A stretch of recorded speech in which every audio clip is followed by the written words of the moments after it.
I have to use the washroom, so I'll be right back.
Lone Syndicate said, "What's up, Grin?"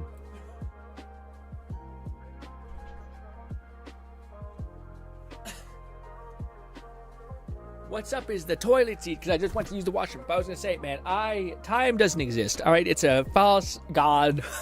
All right, I entirely forgot this was an Xbox Direct. But that's what we're doing. I know I said React. We probably stream for 2 hours. We'll probably do some React. But gang, how are you? I've had a very exhausting, tiresome day. What the fuck's new? You know? Same shit, different story, side thing. Hey, check this out. In this marginally neat, my 3D printer did not arrive. Also, this is just a coat of paint that is a primer. And unfortunately, it's... Lone Syndicate said my PC is still in the shop. What? What the heck? Why still? What the heck? Raidney said, "How we doing, Mr. Grin? How was week?" My week was a bit tiresome, my man, but pretty good. I'm tired.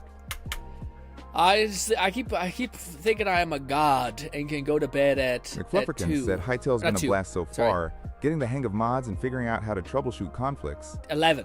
Going to bed at 11 is a no bueno when you wake up at 6 a.m.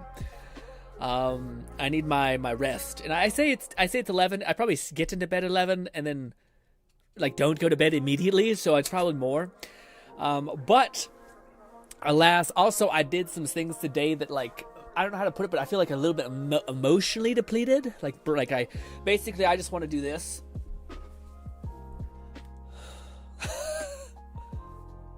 That's hands like this and just watch movies, basically. Like, it's not, yeah, emotionally depleted is a good way to put it. Ha! And I still have to do more emotionally draining work after this, but hey. Lone Syndicate said, "I'm hoping to hear something back tomorrow." Yeah, that's wild, Lone. Also, we're going to start watching this.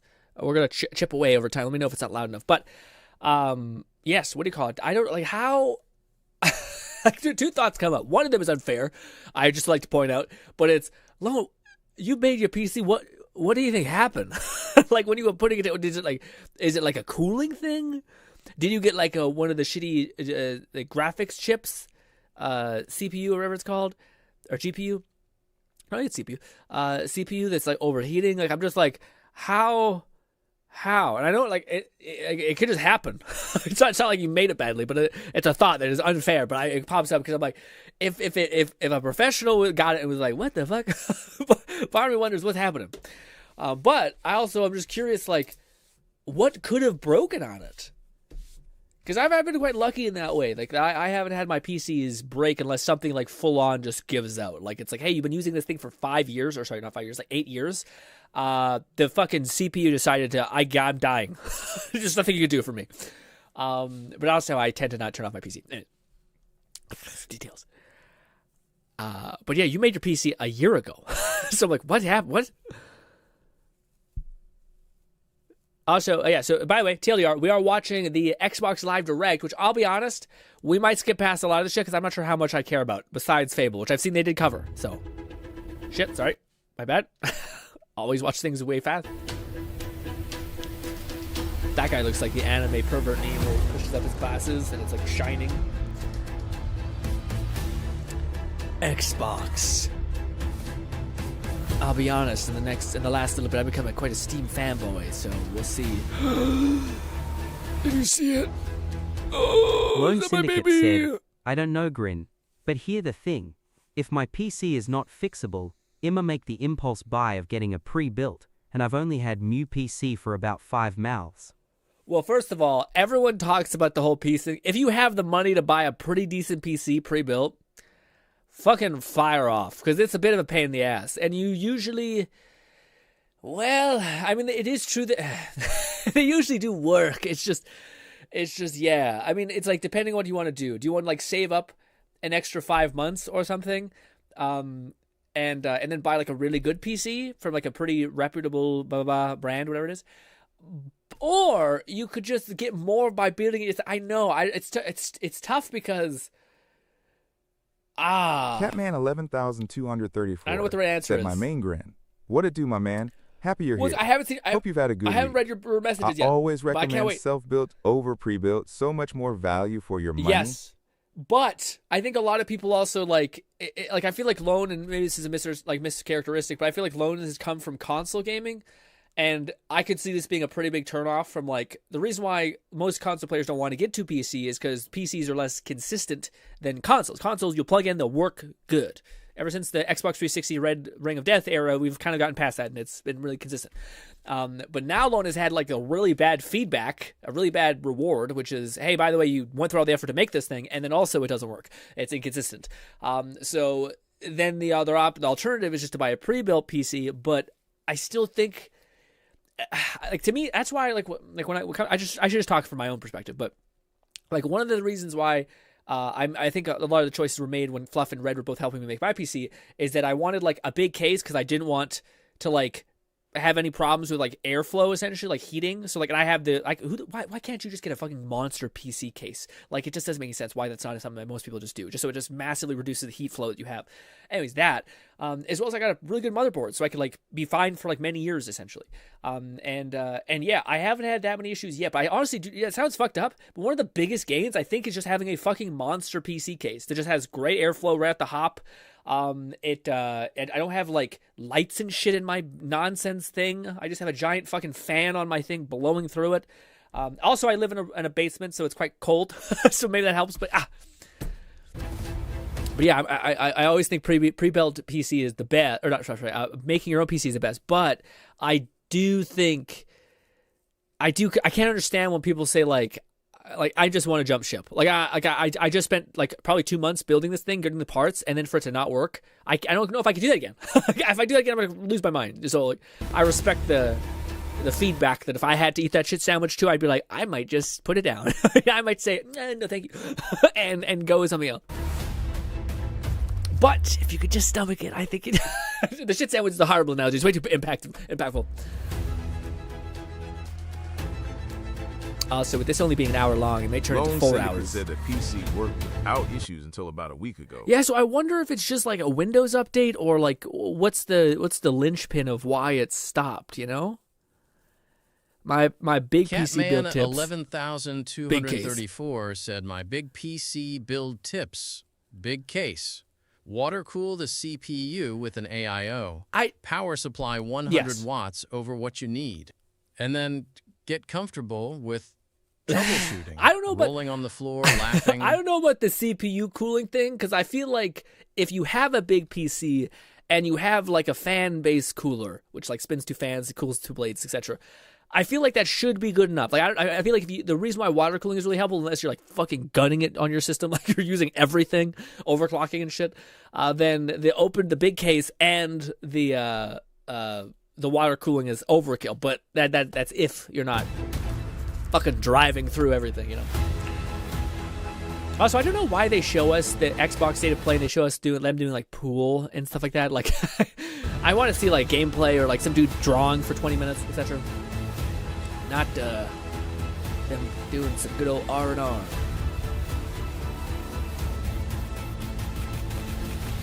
I'm not sure what to do with my hands. McFlufferka said, well, the big risk of pre-built is that they tend to cut corners with the power supply, so it'll be a similar issue that can occur as the current parts Lone has. Bronze rated are phasing out. Liquid cooling gives overhead. 11,234 said liquid cooling gives overhead for overclocking. Also stays cooler longer. So what kind of react are we doing today? Also for a fun troubleshooting example. Also for a fun troubleshooting, god damn it, why does it decide to send... I was gonna say, all right, so, what do you call it? So, we're not... I fucked up. It's my catchphrase. A time doesn't exist. It's a liar of a god. Anyways, I did not know. I forgot today was State of Play, so I thought we were going to have time to react. We probably will, because it's only an hour, but with the right people keep using text-to-speech, we might not be able to get through it. And with my dumbass talking too much, we not be able to get through this. But it's an hour long, so we should be able to burn through that in an hour. Say an hour and 30, and I'll have 30 minutes to get after it with some react. But yes, likely we'll skip through some shit, because I imagine there's some games I'm just like, I don't care. Let's fuck off, unless you guys tell me just to watch it. But we have Fable.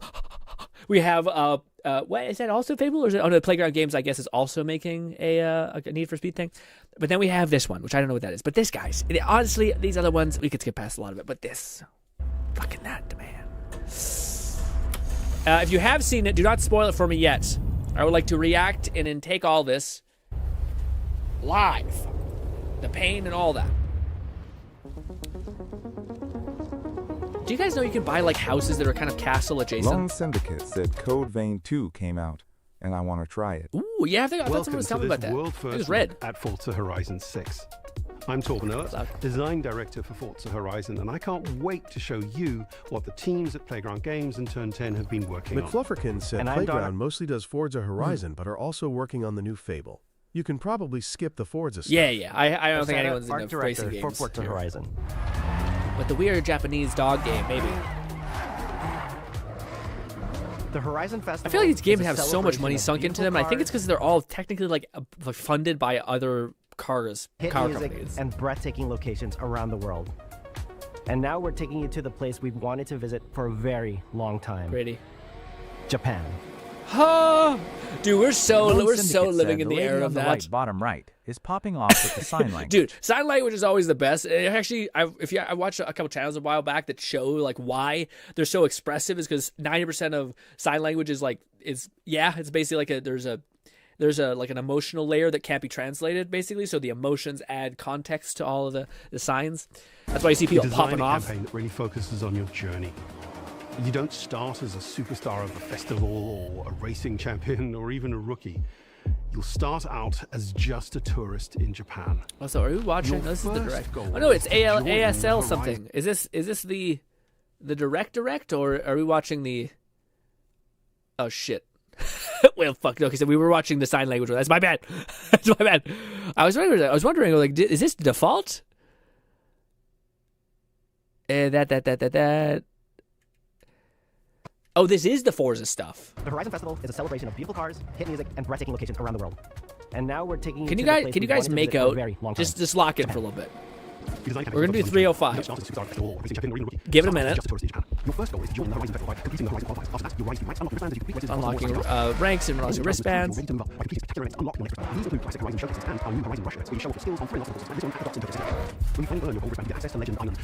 You get access to legendary items, etc. All these things. It's hard to describe it because my brain is spending so much time trying to focus on it. Can anybody else understand? I feel like if I start talking, it completely kills your ability to perceive extremely quick data. But yes, that's 3x. Areas to explore. 5x is truly like 11,234 said, "Can you guys make out?" Sure, Grin. Did I cut out or something? McFlufferkin said, "Even at 3x speed, it looks like the cars are just cruising." Just cruising? What if we go crazy? What if we do... This is what 5x was. And now you have to work up to 5x. Even I only could do it when I was listening to Manwa written by AI voices. This is 5x.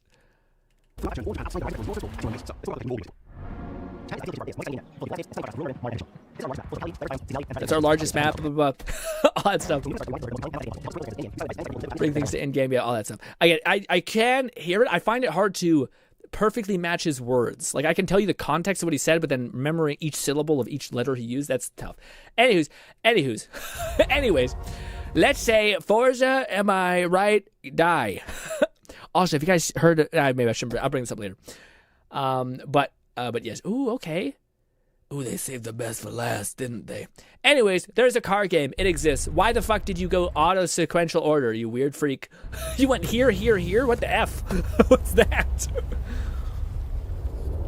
All right. Game Freak.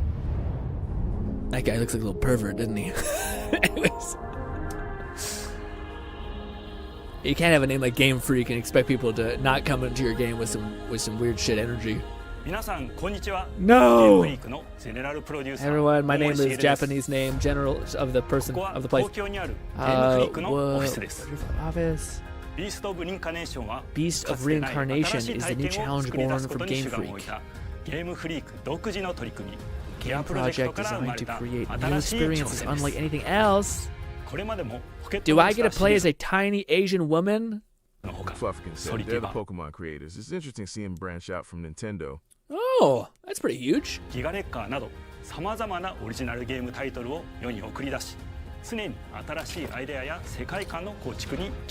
That looks like an Estes file. Oh my god, are you gonna like repopulate the earth with plants?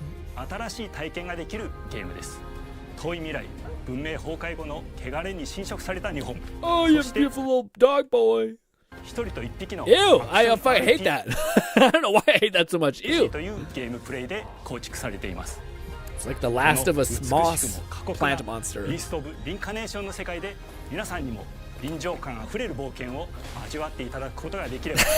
I love the animations.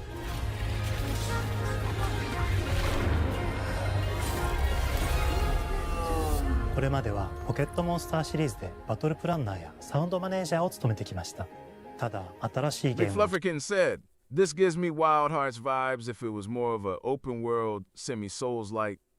This gives... Lone Syndicate said, "That's a big boy or girl." I think it's you honestly could go either way. You're right.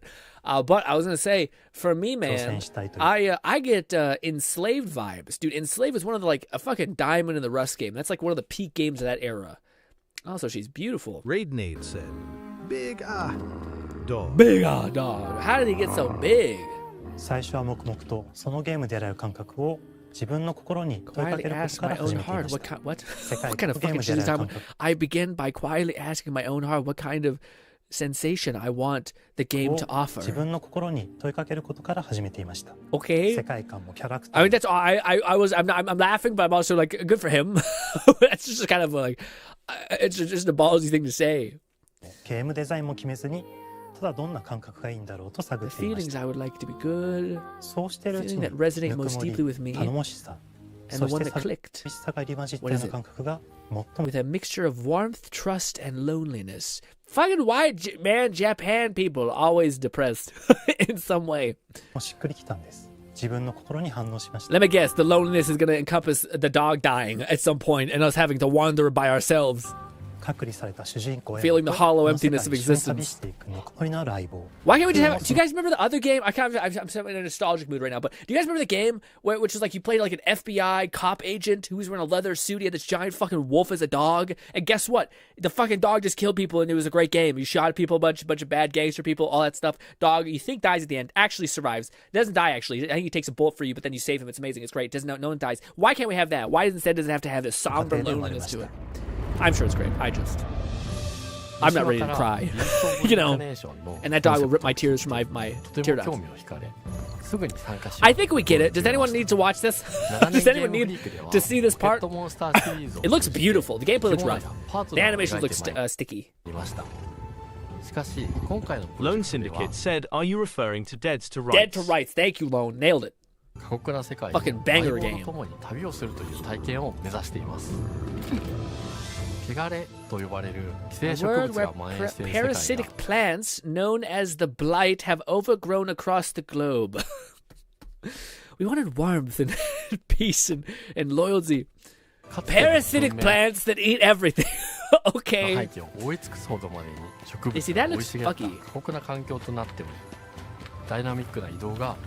Oh, that's cool though. Flufferkin said Game Freak isn't accustomed to developing games for hardware that isn't a couple generations behind. So this is the first time when they're like, we can cook. This looks really cool. 鶴のような紙を It looks extremely cool. It's all the other stuff. プロトタイプも出来上がってきました。そしてそれがエマという人物のバックグラウンドと Ooh, キ so ャ the ラクタ ponytail's ー infected. デザインを形作って Do you いた think んで it's random where whatever gets infected? す。 Oh, it's Avatar! Oh my god! What? Wow, you can dock with another entity that also has Vine essence, and you can meld with their consciousness or something. This is another way of doing possibly intimacy. Rough. Madness says, I just watched JJJ episode 4 and it was peak. Is that the one which finally shows? I'm up to date on the manga. But is that the one that finally shows the scarred girl or the gray-haired girl with glasses pop off? I think so. I think I've seen thumbnails of it pop up on my Amva feed, and yeah. Lone Syndicate said, when you say Avatar, are we talking the Airbender or Blue Whichever people? one you think has the tail sex in it, okay? I'm talking about the false idol, okay? そんな中核となるモチーフとして植物を選びました。ただ単に美しい植物を風景で表現するだけではなく、遊びにも植物を取り入れました。 Okay, so it's like souls. You're fighting bosses. ゲームデザインとモチーフを紐 I mean, 付け very ること cool. は I'm happy for them. I'm happy they're getting out of Nintendo's asshole, all that stuff. その空の目的がこのゲームの謎の一つでもあります。 It does seem... McFlufferkin said. That was my favorite episode of Korra, with all the tail sets. All the tail sets, crazy. Oh, that's cool. 勢力があります。 So it's not just like monsters, it's automatons. かつての人間が魂を I'm getting like a weird Sekiro vibe. I do like the idea of the plants. It's kind of like earth magic, but without it being, you know, really lame. の力を宿していて、互いにその I 力 really を hope Fable 提 gets 供 as さ much せ合い time な as がら this, 戦い because ます。 this is a lot. 例えばエマが敵 Is this it? Is this it? I don't know if this is it. Beast of Reincarnation. Is that us, the dog, or something? I don't know. Or is it our sister that likely died because it's an indie game, Nightmare Hell, Sadness? Who knows? Huh. Oh, this is the guy that made the telekinesis cartoony game. I can't think what it's called. Something Knots? I don't know. He seems like a charming person. Who the fuck wears a big-ass ring when doing that? That's just disrespectful. Oh, hello. I'm Tim Schafer, founder and studio head of Double Fine Productions. And this is Elsbeth Larkin, senior tools programmer and junior in-house ceramicist. At Double Fine, we try to take a little time every so often and create quick game prototypes. Anyone in the company can pitch a game idea. And we have Do you think this is a game development studio? In fact, it is pottery. on which ones we want to try to make. We forget the projects we're currently working on, basically get amnesia, and we do this for 2 weeks. That's a fortnight. And we build a few of these experimental game prototypes. We call this process Amnesia Fortnight. We've had all sorts of great ideas come out of this process. You couldn't have called it something else. It's not a really already established IP. It's just like this clay. With a little bit of pressure and creativity, McFlufferkin said something Fortnite interesting was mentioned created Rao. that wasn't there before. I was also going to say, like, what a fucking bad SEO fucking thing. Like, when you go to search this, it's going to be just fucking Fortnite. That's crazy. Our next game came out of Amnesia Fortnight. Oh. It's all about encouraging you to create with others. And then use what you create to destroy each other. It's a time witch.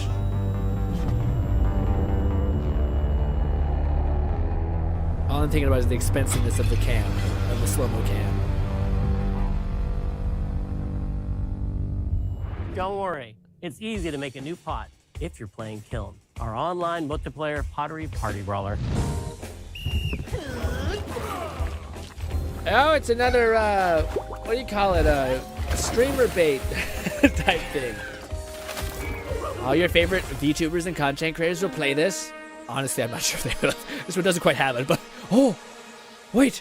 What? They made love that? to explore new They and made original Rock of ideas Ages? here What? at Double Fine, alongside last year's Weird But Chill game Keeper, featuring surreal and dreamlike Oh, exploration. wow. That looks actually really cool.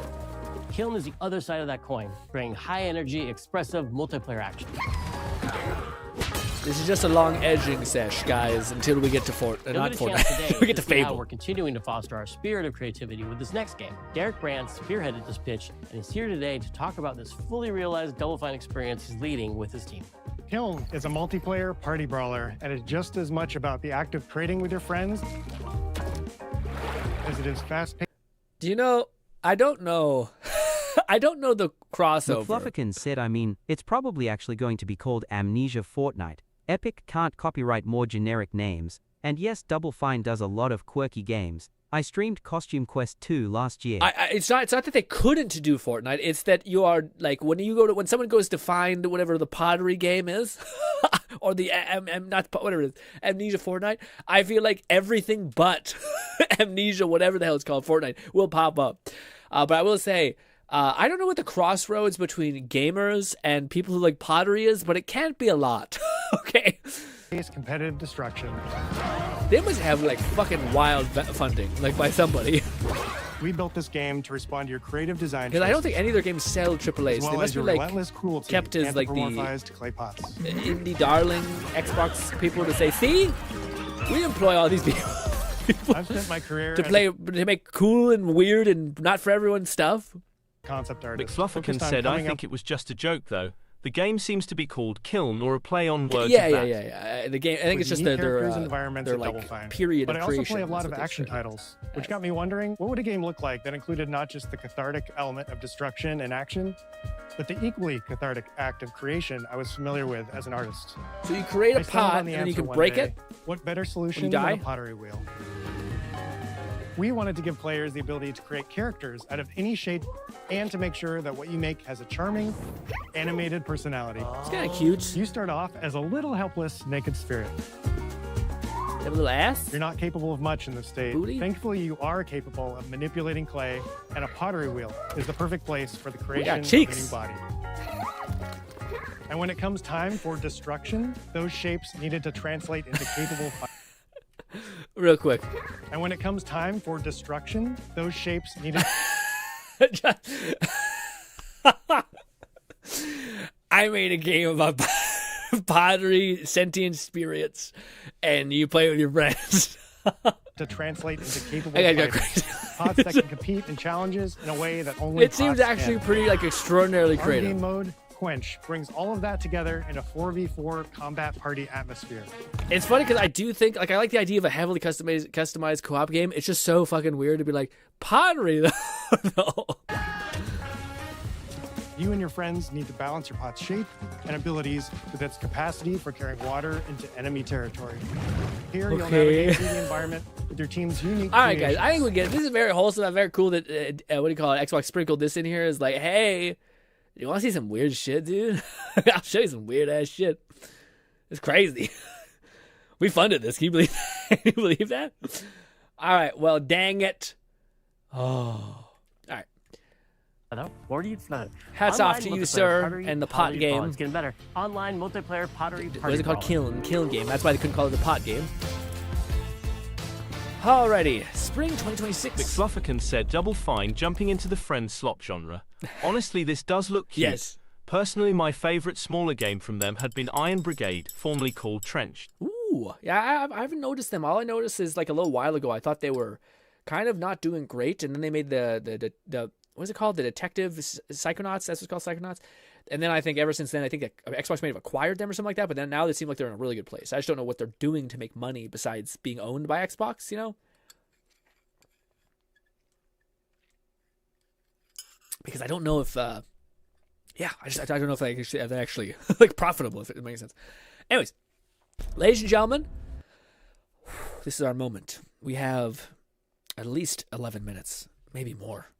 More than that, we have almost we have a good bit of time. To see, this is just the fail. We're streaming for a lot longer after that. Anyways, so real quick. Okay, so what I need to make my soul feel peace. Please do not spoil it for me. But let me just say what I'm hoping to see from this. I am so badly hoping to see the good and evil choices and body evolution. That is the McFlufferkin thing. said, not sure how long they've been acquired by Xbox, but Double Fine tended to develop games for Xbox for most of the time I've known them, including Brutal Legend. Oh, okay. So maybe that's where they always were then. Oh, okay. Maybe they've always been in that place. I thought they were recently bought, but I guess not. But anyways, yes. So I mainly just want to see that the Fable has body evolution, because that to me is like important. The horns, the idea if you pick to be a strong character, your character literally becomes stronger, and ideally the choices. My dream was always that Fable in like the fourth game or the third game. Honestly, the third game would have been a great time to do it.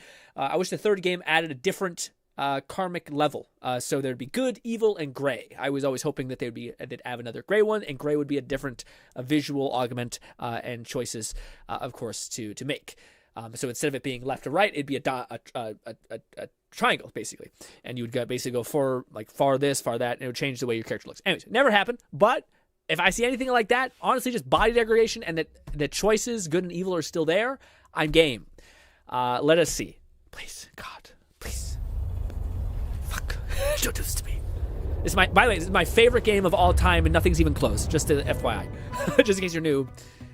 Oh, the music.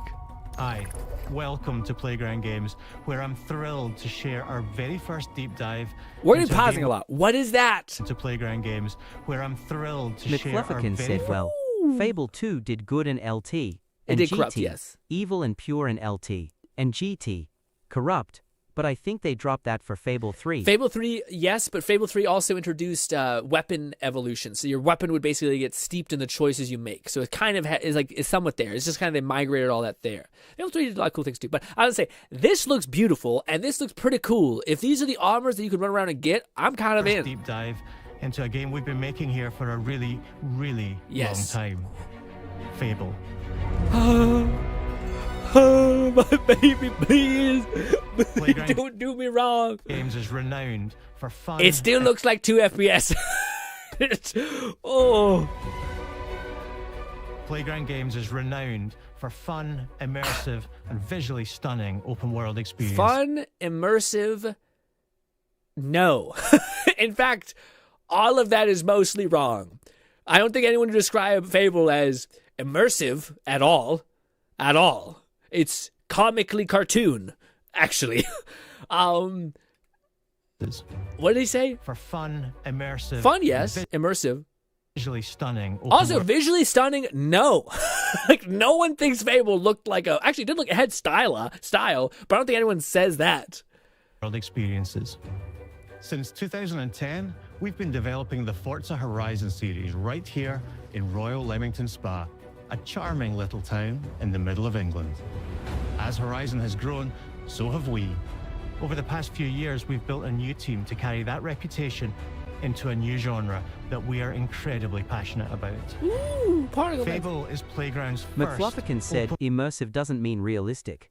Immersive like you could live in the game world. Immerse yourself into its world. Okay, then that makes sense. Yeah, if it's about immersing yourself in the like the world, isn't that just a variable of music then? Music and like Catman 11,234 said the fact that one of the devs is already saying stuff that doesn't align with the original game spooks me a little bit. It's like he didn't play the first one or two. Yeah, irrespective of like, I'm not sure. I guess I would title like Fable did a good job of pulling you into the world, I suppose. But I think that everything, like everyone would when you're describing Fable of like core tenets, like what he described, it'd be like morality and choices, and it would be probably like the RPG mechanics or body evolution is what I always call it because I think it's a better, perfect description of it. And then humor. I think that'd be like the three things people would define Fable as. Incredibly passionate about. Well, it looks very beautiful. Fable is Playground's first open-world action RPG, and we couldn't be more proud to be carrying on the work of the legendary Lionhead Studios, the original creators of the franchise. And although our game is a new beginning, I think what we're making is really faithful to the spirit of the classic Lionhead trilogy that we all love. You better mean that, you motherfucker, I swear to God. Okay? Oh, they're back. They look pretty good. At the heart of our game is a simple, recurring question. What does it mean to you to be a hero? Our game is about choices and their consequences. Cool! that's good. We got something. Now, is it choices, or have they completely disintegrated with the morality, like the good and evil? It's packed with action, drama, British humour, moral dilemmas, and quite a few chickens. All of this moral dilemmas makes me think they kind of foregoing the moral element as its main choice derivative. Probably more of like, there's this choice that has a bad outcome, there's that choice that has a good and bad outcome, and then there's some choices that have a moral debate in them, maybe. In a fairy tale, which could only be fable. The music is hitting. So good. In classic fable fashion, you begin the game as a child, growing up in the sleepy rural village of Briar Hill. Yes! Sorry, that's just cool. This is my favorite part. Every fable starts off as you find a little kid, little menace, running around town fucking shit up. It's here that in a moment of extreme danger, your heroic powers first emerge, and we discover that you are Albion's first hero in a generation. Okay, I don't know if that's how it always worked, but okay. We get powers. But not long afterwards, disaster strikes, and the people of your village, including your beloved grandma, are turned to stone by a mysterious stranger. Oh, I wonder. I was so hopeful they would bring back the speaker, or the gypsy fortune teller. Sorry, fortune teller. She's awesome, and her voice actor's fucking iconic. But suddenly alone in the world. Wait, also one sec. Are turned to stone by. Okay, so maybe the ending result, like the goal, is to turn them out of stone, probably. Stranger. Suddenly alone in the world, you'll set off on an adventure, which will change Albion forever. Venturing out into the world is a huge moment, because this is Albion like you've never seen it before. Do I get a dog? Please, do I get a dog? Catman 11234 said, IGTG GRINN. Got an event to go to. Enjoy it! I'll watch the rest of the stream later. Enjoy the React smiley Thank you so much for stopping by, Cat. Hope I can see you again. Idyllic rolling hills, magical forests, bustling villages, sleepy hamlets, oversized vegetable patches. I'm so hyped. I'm so hyped. Oh, it's so cool. I'm sorry. Okay, let me run it back again. Is a huge oh, man. Because this is Albion. Like all of that had me going, okay. Idyllic rolling hills. Okay. McFlufferkin says, given this is a soft reboot at least, I doubt Teresa is still around. She was the original Fable Protag's sister, and I don't think she was ageless, just long-lived. Yeah, I thought she was like a godlike entity. Like, I know that's what Fable 2 ended off on, which never really rounded off, really, I don't think. Which Fable 2 ends in a way that, like, your sister's alive, and they never really went around it. This looks AI. Really? I don't think it looks AI at all. I know AI really well. Bustling villages. Also, how does that look AI? It's all whimsical and weird and shit. Oversized vegetable patches and stunning vistas. I see. I think it looks gorgeous. And because our Albion is truly open world, for the first time, you'll be able to explore this rich and detailed world seamlessly, with the freedom to go where you want from early in the game. That's cool. So yeah, every other Fable game is somewhat open world. I mean, it is open world, but it's usually open like levels, so you have to go to like the exit of a town. We can't wait to welcome you back to Albion's iconic capital city, Bowerstone. Home to Fairfax Castle. Oh, I'm so sorry. Iconic capital It's got a similar layout with the fucking the place where you'd build pies, and this leads you to the main castle region. Ah, fuck. And this was the tavern that you could go in, except it was more this way. It was more like structured instead of more flowy, but still. Stone. Home to Fairfax Castle, Ooh. the old clock tower, and the legendary. It kind of reminds me of the Hogwarts Legacy a little bit, actually. Like that kind of same style of like slightly said, off. I think we've entered an AI derangement syndrome era. A little bit. People have called Soulframe and Hytale AI-generated games, and it's just tiresome. Yeah, well, I also think, like, to me, it's frustrating because, like, is it fun and all that stuff? Like, I don't know. I feel like, what do you call it? Everything, like, before art was art, there was people who made digital art. And then, like, I could see there being people who were like, well, no, the painting style is much more nice, you know, or whatever it is. Realistic photo capture, anything like that. So to me, it's just like, I feel like eventually, like, the AI art thing is going to get so good and so amazing that you don't even notice. I honestly think it's at that point now. Like, if any of this is AI art, I couldn't tell anything. I work intricately with AI art, and I probably have a better chance of anyone than noticing when there's distortions that happen with AI art. Anyways. Heroes Guild. It's a huge city, full of contrasts. Rich and poor, nobles and commoners, royalty and criminals. Let me listen to that again, sorry. FX Castle. Uh-huh. The Old Clock Tower. Okay. And the legendary Heroes Guild. Oh, a whole guild now. It's a huge city, full of contrasts. Rich and poor, nobles and commoners, royalty and criminals. Dude, I'm so fucking hyped.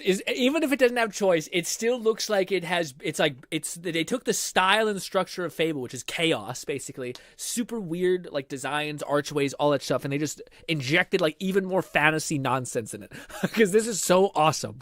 Spend plenty of time here during the game as you discover the secrets of the Heroes Guild and its reclusive guildmaster, Humphrey the Golden. We still look hideous. That is still now they could make this a hey. In previous Fable games, there was actually a potion that made you beautiful, and it was a whole quest chain. You could either give the potion to a kid and like save his mom or something, or you could take it and become beautiful. And it was a choice of like good or evil. But it did have the effect of your character just like looking fucking beautiful. So like if theoretically this is a narrative thing which you can actually make a choice to become beautiful, fucking awesome, sick. That's Fable's energy basically. Fable's like, hey, the choices you have matter exponentially. So yeah, they'll change the way you function, look, and all that stuff. So Reclusive guildmaster Humphrey the Golden. Humphrey does look in the north of rough. Albion. You'll find mountains, craggy coastlines, spooky marshes. I mean, this is them showing their strengths. Like Playground Games is absolutely like gifted when it comes to making like level designs. So I'm really curious to see the other stuff, the combat and the decision making, spooky marshes, RPG stuff, and the bleak, windswept city of Bloodstone. Here you'll meet the leaders of two rival gangs vying for power and uncover the secrets of the sinister but extremely well-organized Cult of Shadows. Of course, of course. Our Albion is beautiful, handcrafted, and richly detailed.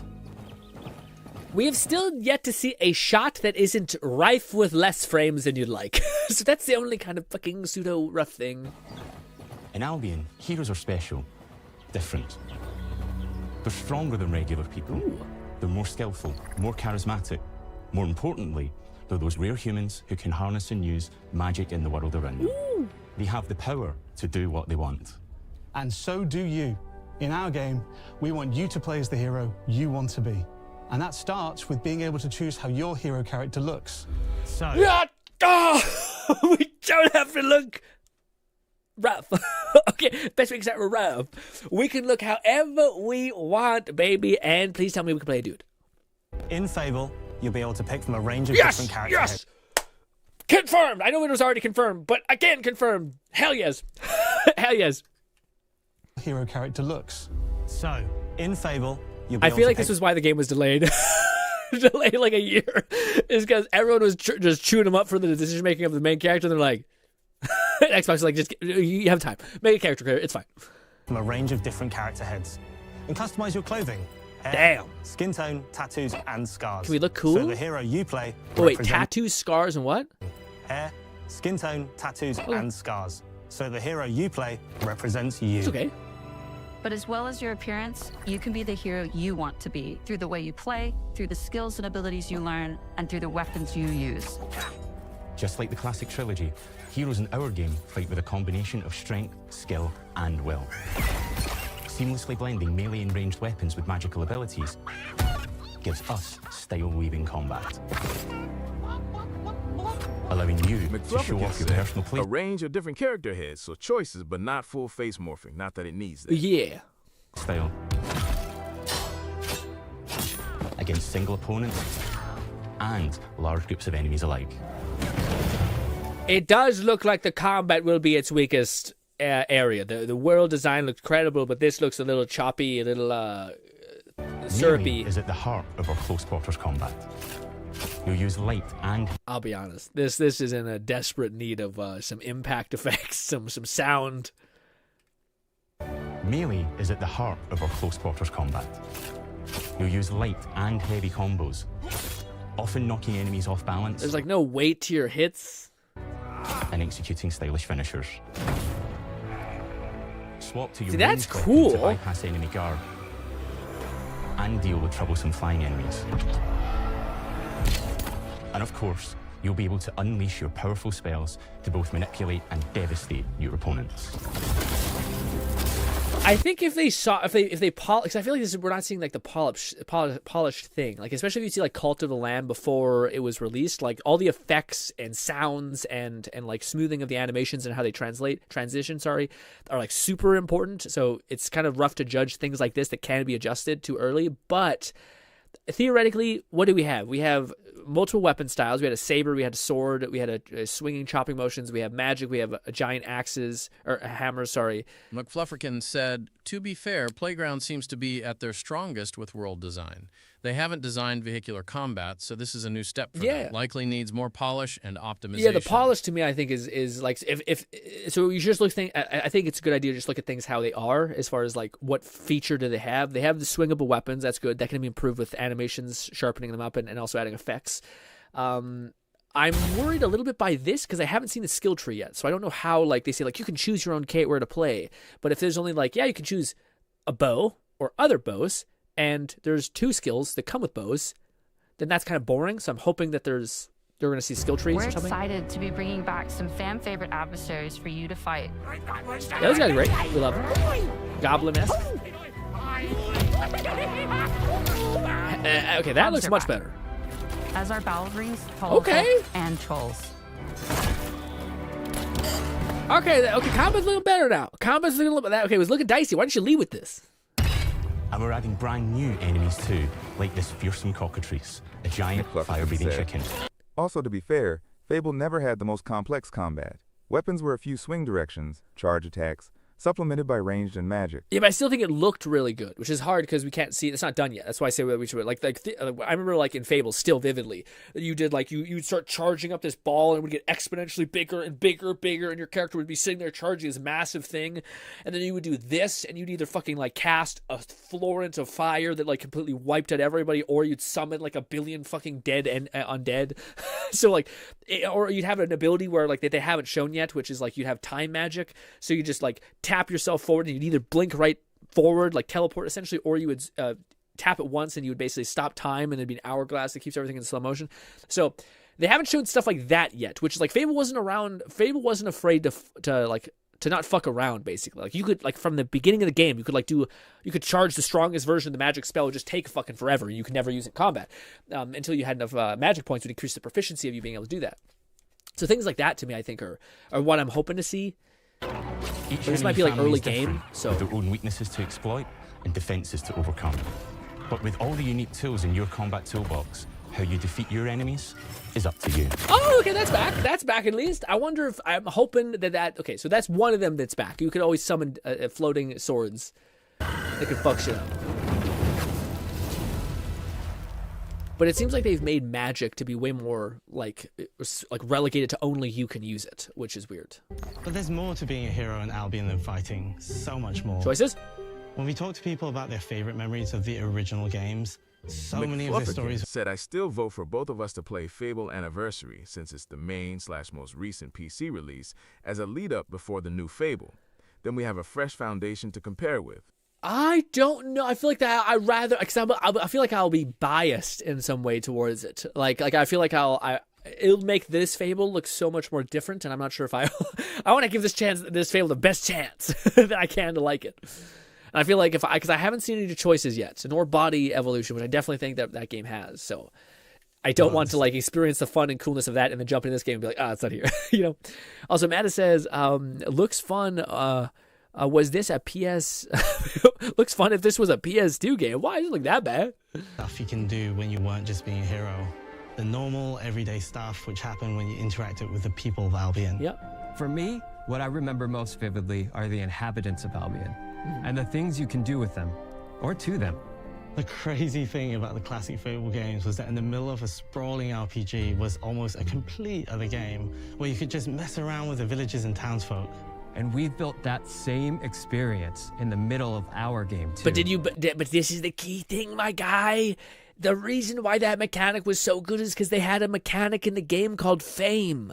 So when you actually did stuff for people, you would increase your fame rank, and that fame rank would be very relevant when you're buying stuff or anything like that. Or when people just say hi to you.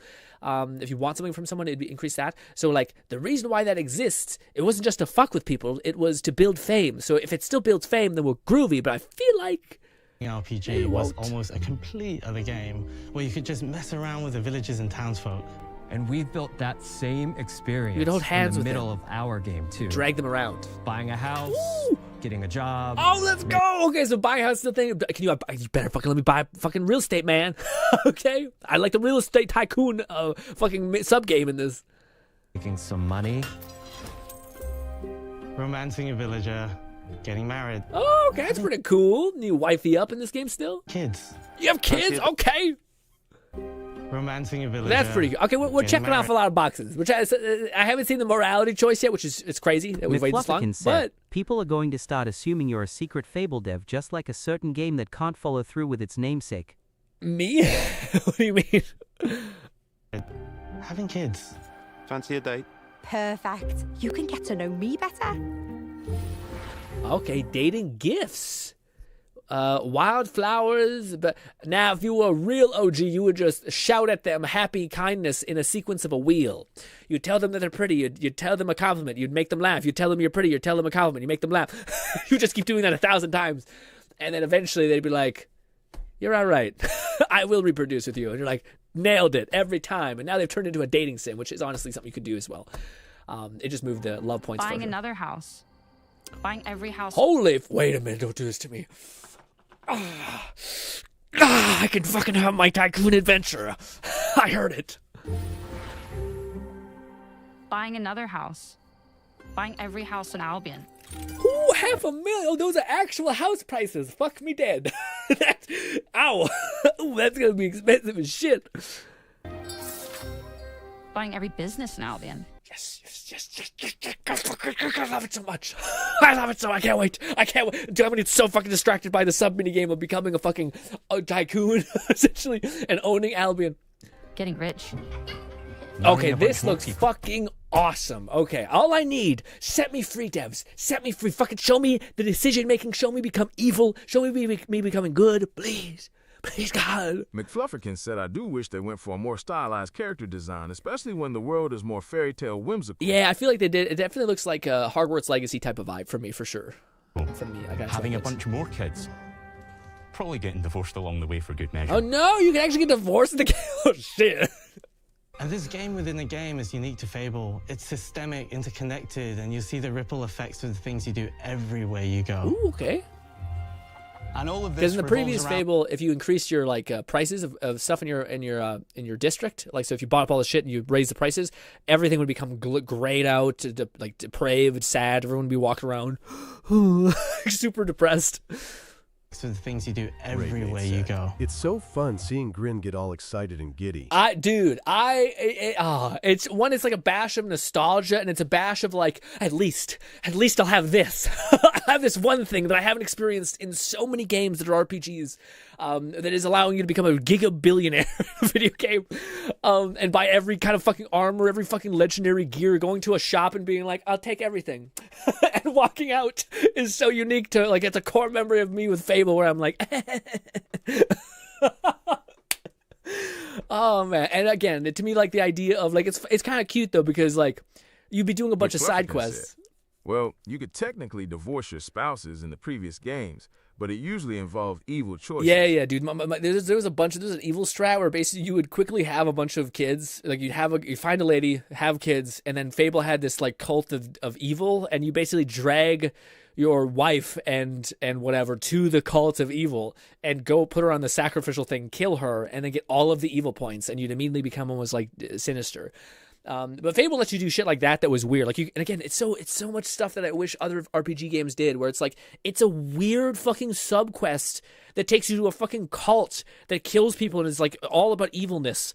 And it's like the evil villain society essentially. And there's quests along with it. And then it's like, yeah, just bring innocent people here. We kill them and we give it to the blood god that we serve, and you get cool horns and bonuses, and we'll give you cool armor and shit. And it's just like no game has the balls to do that anymore, where it's just like a totally missable thing that could be off in the corner, that you can miss. Same thing as like the relationship thing. That's so fucking cool to me, because half the time you're doing side quests for people, and you finally find one where you're like, actually, I fuck with this person. This person's pretty cool. And then you're like, you know what? I'm going to mark them down as a possible candidate to bear my children in this fantasy world. which is absolutely unhinged and crazy, but it's something that only happened in Fable, man. And maybe it happens in other games like Civilization, but I haven't played them yet. And all of this revolves around the people who live in Albion, who we call the living population. Ooh. There are more than 1,000 of them, and every single one is unique. Each of them has a name, a role, a daily routine, and their own personality. You could follow any one of them for a day and just watch them live their life. That's some Red Dead Redemption shit. They'll get up, go to work, spend some leisure time on hobbies, then go home to bed. I'm really hoping there's a mod that makes everyone kind of hot in this game, because they all look kind of rough. But what's even cooler is that you can talk to every single one of them in fully voiced conversations and interact with them in loads of different ways. Maybe the job they go to is working for you because you hired them to work in one of your... You can buy up all... You can... Here's a way to speed run marriage, gang. Businesses. Become rich. Okay, buy up their business. Give them a bunch of expensive items. Etc. Hey, you. Working hard? How can I help you, This boss? looks pretty good, actually. Maybe the bed they sleep in. What's that? Zara the Butcher, a kind, heartwarming commoner, I can't speak, likes you because you hired them. Okay. They appreciate the opportunity. So we have other options here. We have browse goods, boop. We have love mode. I imagine that's talk to her and tell her nice things. We have give her shit. I imagine that's give her, treats or whatever. Follow me, probably. And then we have, this one's gift. Or maybe this one's store stuff for me. Like, can you hold this? Then we have this, and then we have whatever that is. C? Are we going to give her, like, magical powers? And is in a house you own because you're the landlord. Or maybe their bed is on the street. Are there taxes? Because that's the thing. As much as I love being the tycoon thing, I really hope they didn't add every realistic variable that could possibly happen. Because you evicted them. All right. Oh, it's you. You're awful. Okay, so that's kind of interesting. So we're not getting any vibe that there's evil anymore. There's just your effect on people and how that effect functions. So, like, if you be mean to an individual, they will perceive you as evil. And if you are positive to an individual, they will receive you as kind and positive. It's okay. Let's see. Maybe that's not the case, but that's the vibe I'm getting. Oliver, the beggar, an artisan commoner, dislikes you because you evicted them from the house. They think you are heartless. Romance. Is this one? And all of the stuff you do affects what they think of you. You're a legend. Because everything you do builds your reputation. Very impressive. Now, Okay, so there is reputation then. Okay, so reputation I think is still ever present, but I don't know if morality is. Right there. Morality has always been super important. Yes! Just fucking... Okay. That tension between good and evil underpinned all of the original games. And morality is central to our game too. Yes, give me horns, give me fucking black, disgusting, veiny, fucking essence running through my veins. But we have a slightly different take on it.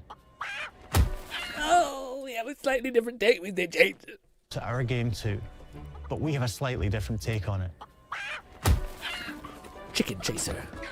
For us, morality isn't black and white. Okay. There are lots of grey areas. Okay. And importantly, morality is subjective.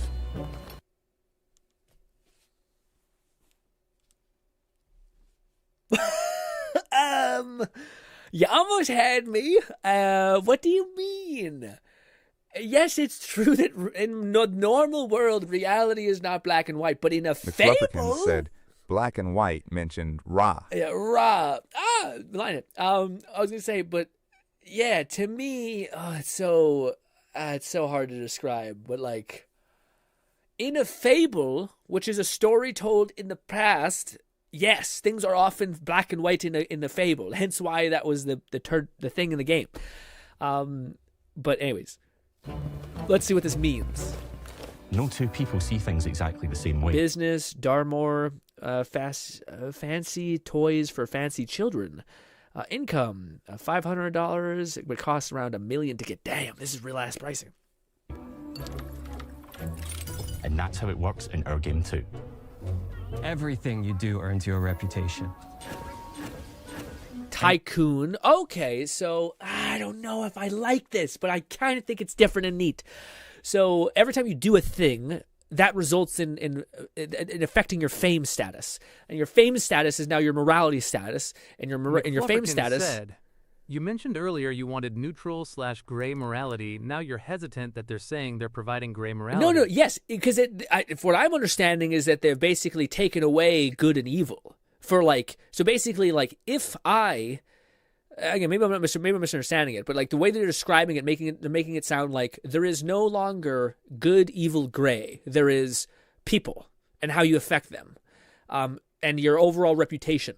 So basically, when you do an event or you do an action, that will build up the different stats. So instead of you're a good guy, you're a bad guy. It is now you are a tycoon. You are now rich. You are now merciful, and. I mean, in some ways that sounds more dynamic, but it also doesn't sound like your body evolves or like you have some sort of effect by that besides the world reaction to you. It's just such a shame because like one of the cool things about Fable was how your body changes. Maybe theoretically your body still can change. Maybe like, I mean, that's actually kind of a neat idea. Maybe it's like if the world itself perceives you as an evil monster, you become an evil monster. If the world around you perceives you as good and kind, maybe it changes the way you become good and kind. And if they're playing off of the idea of Fable literally being your Fable, you like in the past tense, you become, this is your story. Generations to come will look back on you, and all that's going to matter is what they thought of you. It's not going to matter what you were. It's going to matter how people perceived you in this grand archetype of what your Fable was. So maybe that can make sense, but let's see that more. But that is interesting. I can't say that like I want to watch more, of course. I'm just kind of reacting because these are all the thoughts I'm having. But let's see. The same way, and that's how it works in our game too. But I do like the idea of like good, evil, and a gray area. It sounds like we're not going to necessarily have good anymore. We're not going to have bad anymore. It's going to be all just labels essentially. Everything you do earns you a reputation. Okay. And every person in Albion will have a different reaction to you as a result. Hello there. It makes sense. It kind of is the dynamic system. That's kind of cool. So, like, if you're rich, the poor people are going to hate you. Flufferkin said Fable gradually reduced how much your morality affected you physically. The first was the most dramatic. 2 still maintained it, but also expanded the magic tattoo variability. Fable 3 was just VFX. No, I thought they always had the horns. They always had the darkening of skin, and they always had the special engraving on like tattoos. So like when you're good, you had like basically angelic designs like subtly woven through your flesh, and then when you're evil, you had black veins. I think Fable 2 had the most amount of changes, but most people don't know that most people don't count that because there was evil and corruption, and both would give you different effects. But I think that came with the DLC or something. I'm not sure. One of them was, but I think Fable 2 has much more enhancement on what you could actually look like. Everyone was always hoping in Fable 1 to be able to genuinely turn into the guy at the cover art. Or not, it was Fable 2, sorry. Fable 2, everyone was hoping that you could actually become like that hulking demon with like fucking green tattoos, but you never could. Yeah, we get it. You're rich. They'll remember things you did directly to them. They'll love you or hate you for the choices you make. And they will always tell you why. Although, usually from a safe distance. Our game will never judge you, but the people of Albion will, loudly. Imbecile. Your reputation is created definitely, I can't say I hate it. It's definitely a weird choice, I think, to like, because it's so congruent with Fable of like morality and like choice like that. But it is like, it's the similar, like you're probably going to arrive at the same outcome of like when you're walking around, people telling you that you're bullshit, and likely being like, if you want a positive outcome. McFlufferkin said, you could mix and match good and evil with pure and corrupt. Pure evil would give your green eyes, pale but clear complexion. You looked like an infernal vampire. Yeah, in Fable 2. All I know is in Fable 2, somebody showed like what happens when you're a lady and you have like max corruption and max evil, and you look like a fucking horror, crazy succubus looking thing. You look awesome. You look very cool. When you're a dude in Fable, you always just have like, you just turn into like a Greek god, basically. Blonde hair, like a crown around your head, beautiful like glowing tattoos usually. The choices you make, and you are going to make a lot of them. Big choices, little choices, moral choices, and some choices that will actually change the landscape of Albion for the rest of your game. Lone Syndicate said this, make me think, should I play the previous Fable game before playing this one, or should I play this one and good back and play the other one? I think that one might be a better call. To play this one first and then go back, I think would be a good idea. just because I feel like I'm not sure. It's tough to. I think I would say that though. I'd play this one first and then go back and play the other Fables. And it'd be a great actually litmus test to see if I'm getting eaten up by nostalgia or if the Fable 2 and Fable 1 and 3 are the best. Or Fable 2 for me is the best. A lot of people think Fable 1's the best for them, which is cool. But I thought Fable 1 did not have the mechanical fluidity that I wanted. We call this idea, your choices change the world. Let's give you an example. Early in the game, you'll meet a character named Dave, an egotistical gardener in a rural village who discovers a magical growth formula. Said, Fable Anniversary is the most stable option to play on PC. I don't think Fable 2 ever got a PC release. No. Fable 2 is, I don't know, but I think it could be emulated for sure. But yeah, I definitely don't know if it has a release, which is a shame because I think it is absolutely the best. But I think that one has the highest return of being remastered. World. Let's give you an example. Early in the game, you'll meet a character named Dave, an egotistical gardener in a rural village who discovers a magical growth formula. He accidentally turns himself into a giant and becomes a big problem.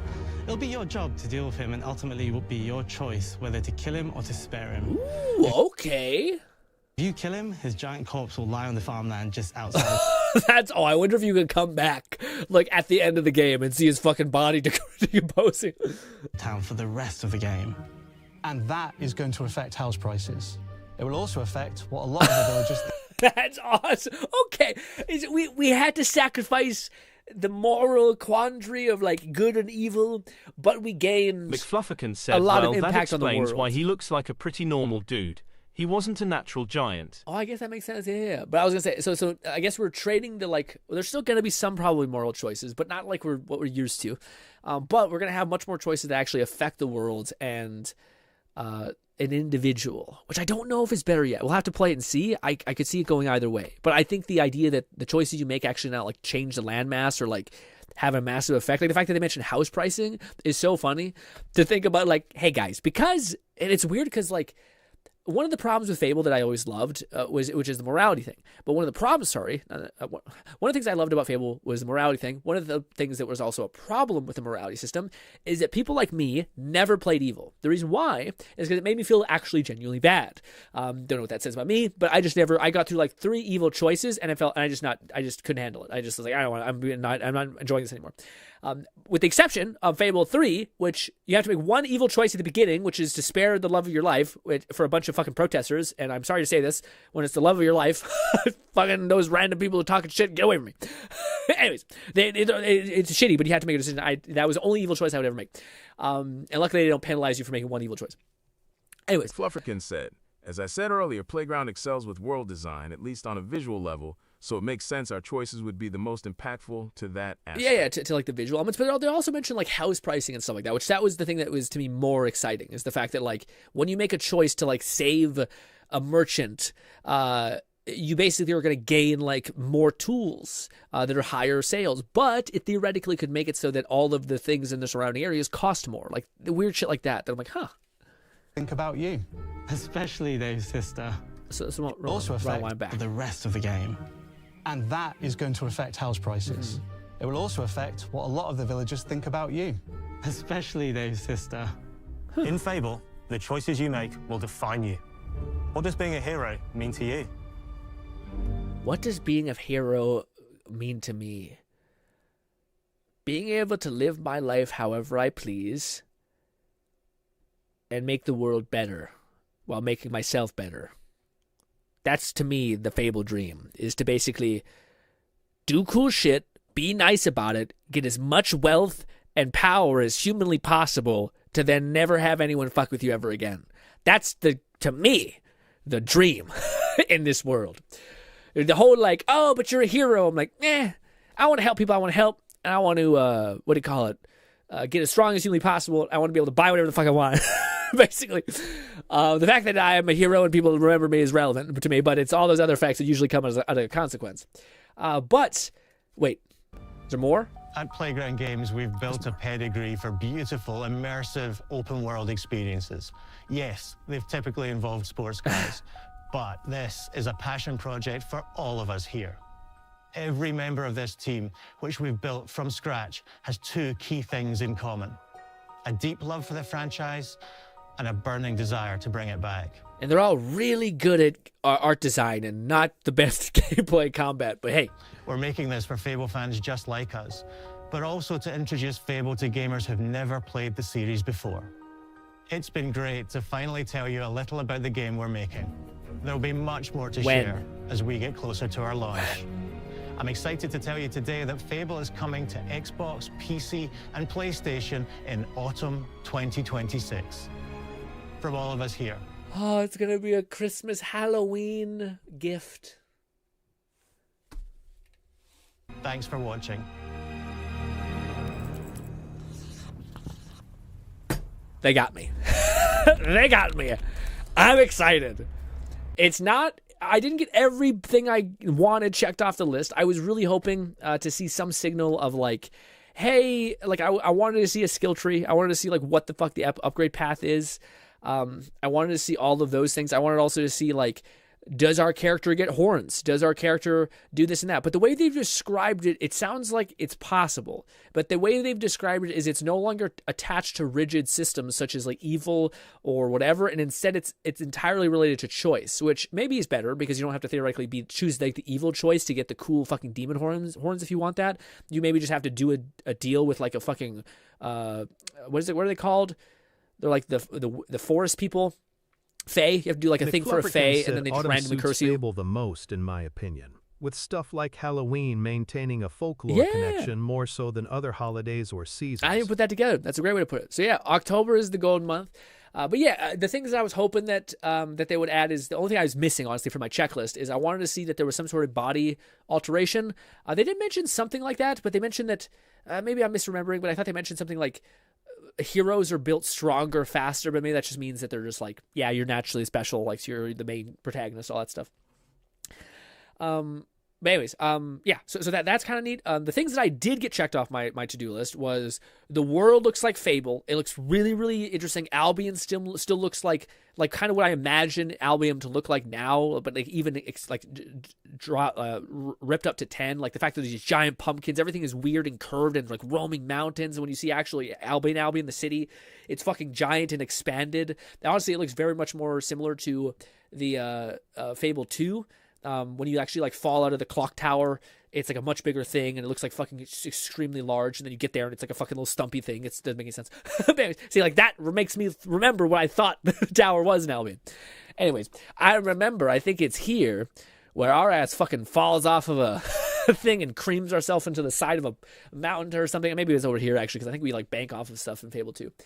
Anyways, but I'm happy that we can customize our characters. I'm happy that the armors look kind of like different enough to be able to do that. There is the biggest question that's like kind of still like I keep going back and forth in my head of like whether it's good or bad, because we still don't have as much context, which would be like good to know, and maybe we'll never get that. But it's the way they've mentioned how the world now reacts more to you. So not only do your choices when you do side quests, main quests, or whatever affect the landmass, but they can also affect random shit like pricing going up, and I would hope something that affects your character's like body, like whether maybe you get, I don't know, I could see there being a quest that could be really fun about like you having to like lose an eye and now you permanently have to wear an eye patch or some shit. Like I don't know, I'm not sure if they're gonna do stuff like that, but that's what they're kind of seemingly implying. If they're willing to fucking like create a whole landmass and just like throw a giant corpse on it, I feel like it wouldn't be out of the question that they may replace an eye with an eye patch, given you make a decision. But the fact that you can change your character is huge. The fact that your choices matter. Honestly, the fact that you also can like buy up shit in the environment, and now that has a direct cost or like a thing to it. My only thing I'm wondering is there always a penalty, or is it what like Fable? Like one of the things I think was the best idea behind Fable 3 was that there was a cost to being good. So for those guys who don't know, Fable 3, basically you're a king, and if you were the most benevolent king... McFlufferkin said, coincidentally, I did name my Hytale world Oakvale, as it was my favorite town name from the Fable series. I've used it as a surname for characters before. Oh, that's awesome. It's very consistent. That's actually awesome. I didn't know you're such a Fable fan as well. That's wonderful. What was I saying? Something about... Fable 3 had this really cool thing where you were a king, and if you made every good decision you possibly could, everyone would love you until this great calamity happened, and it would basically kill everyone, and you'd remember it as like the foolish king that like ended up killing like 90% of Albion, because you ended up all the bad choices were associated with you basically like getting more funding, increasing your influence, and all those things. And Fable 3 was one of the first games that said, by the way, if you're completely good, there's a huge cost to it. And it kind of was like them slightly playing around with this like gray area. But my favorite thing was when, and Fable did such a good job with this, it introduced systems that actually had like a mechanical advantage to them, and said, here's something that makes that system make so much more sense, and like you have to play with that system. So one of the only ways to get the good ending, the perfect ending in Fable 3, was to basically make every good decision you could in the court when you were a king, and then do as much adventuring or as much economic power gain that you possibly could to get a fuck ton of wealth, and then pay for all the great war efforts yourself. So basically you'd have to become an extremely kind hero, and then you'd have to do all of the heavy lifting work of doing side quests or like buying a property and never like having enough to buy a sword that you could be powerful, etc. And then taking all of your life savings and dumping them into the coffers of the castle and saying, fund the armies that we need to do to defend ourselves. And to me, like that was a really, really cool thing. And the reason why I bring that up is because there was a way to limit the penalty. So like Fable 3 introduces this idea of like, if you're going to be good, there's a penalty to it. So this game also seems to have a reactionary element of like you getting tycoon, rich, all that stuff.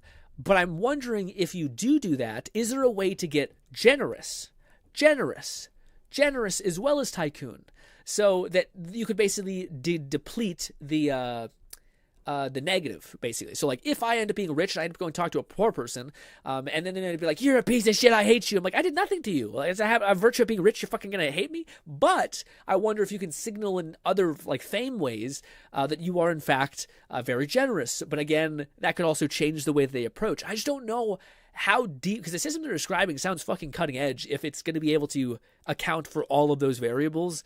Like I feel like they've had to assign like a few, like tycoon could be one. I could see generous being one. I could see merciful being one. And of course there are variants of all that. If generous is one, selfish is another, all those things.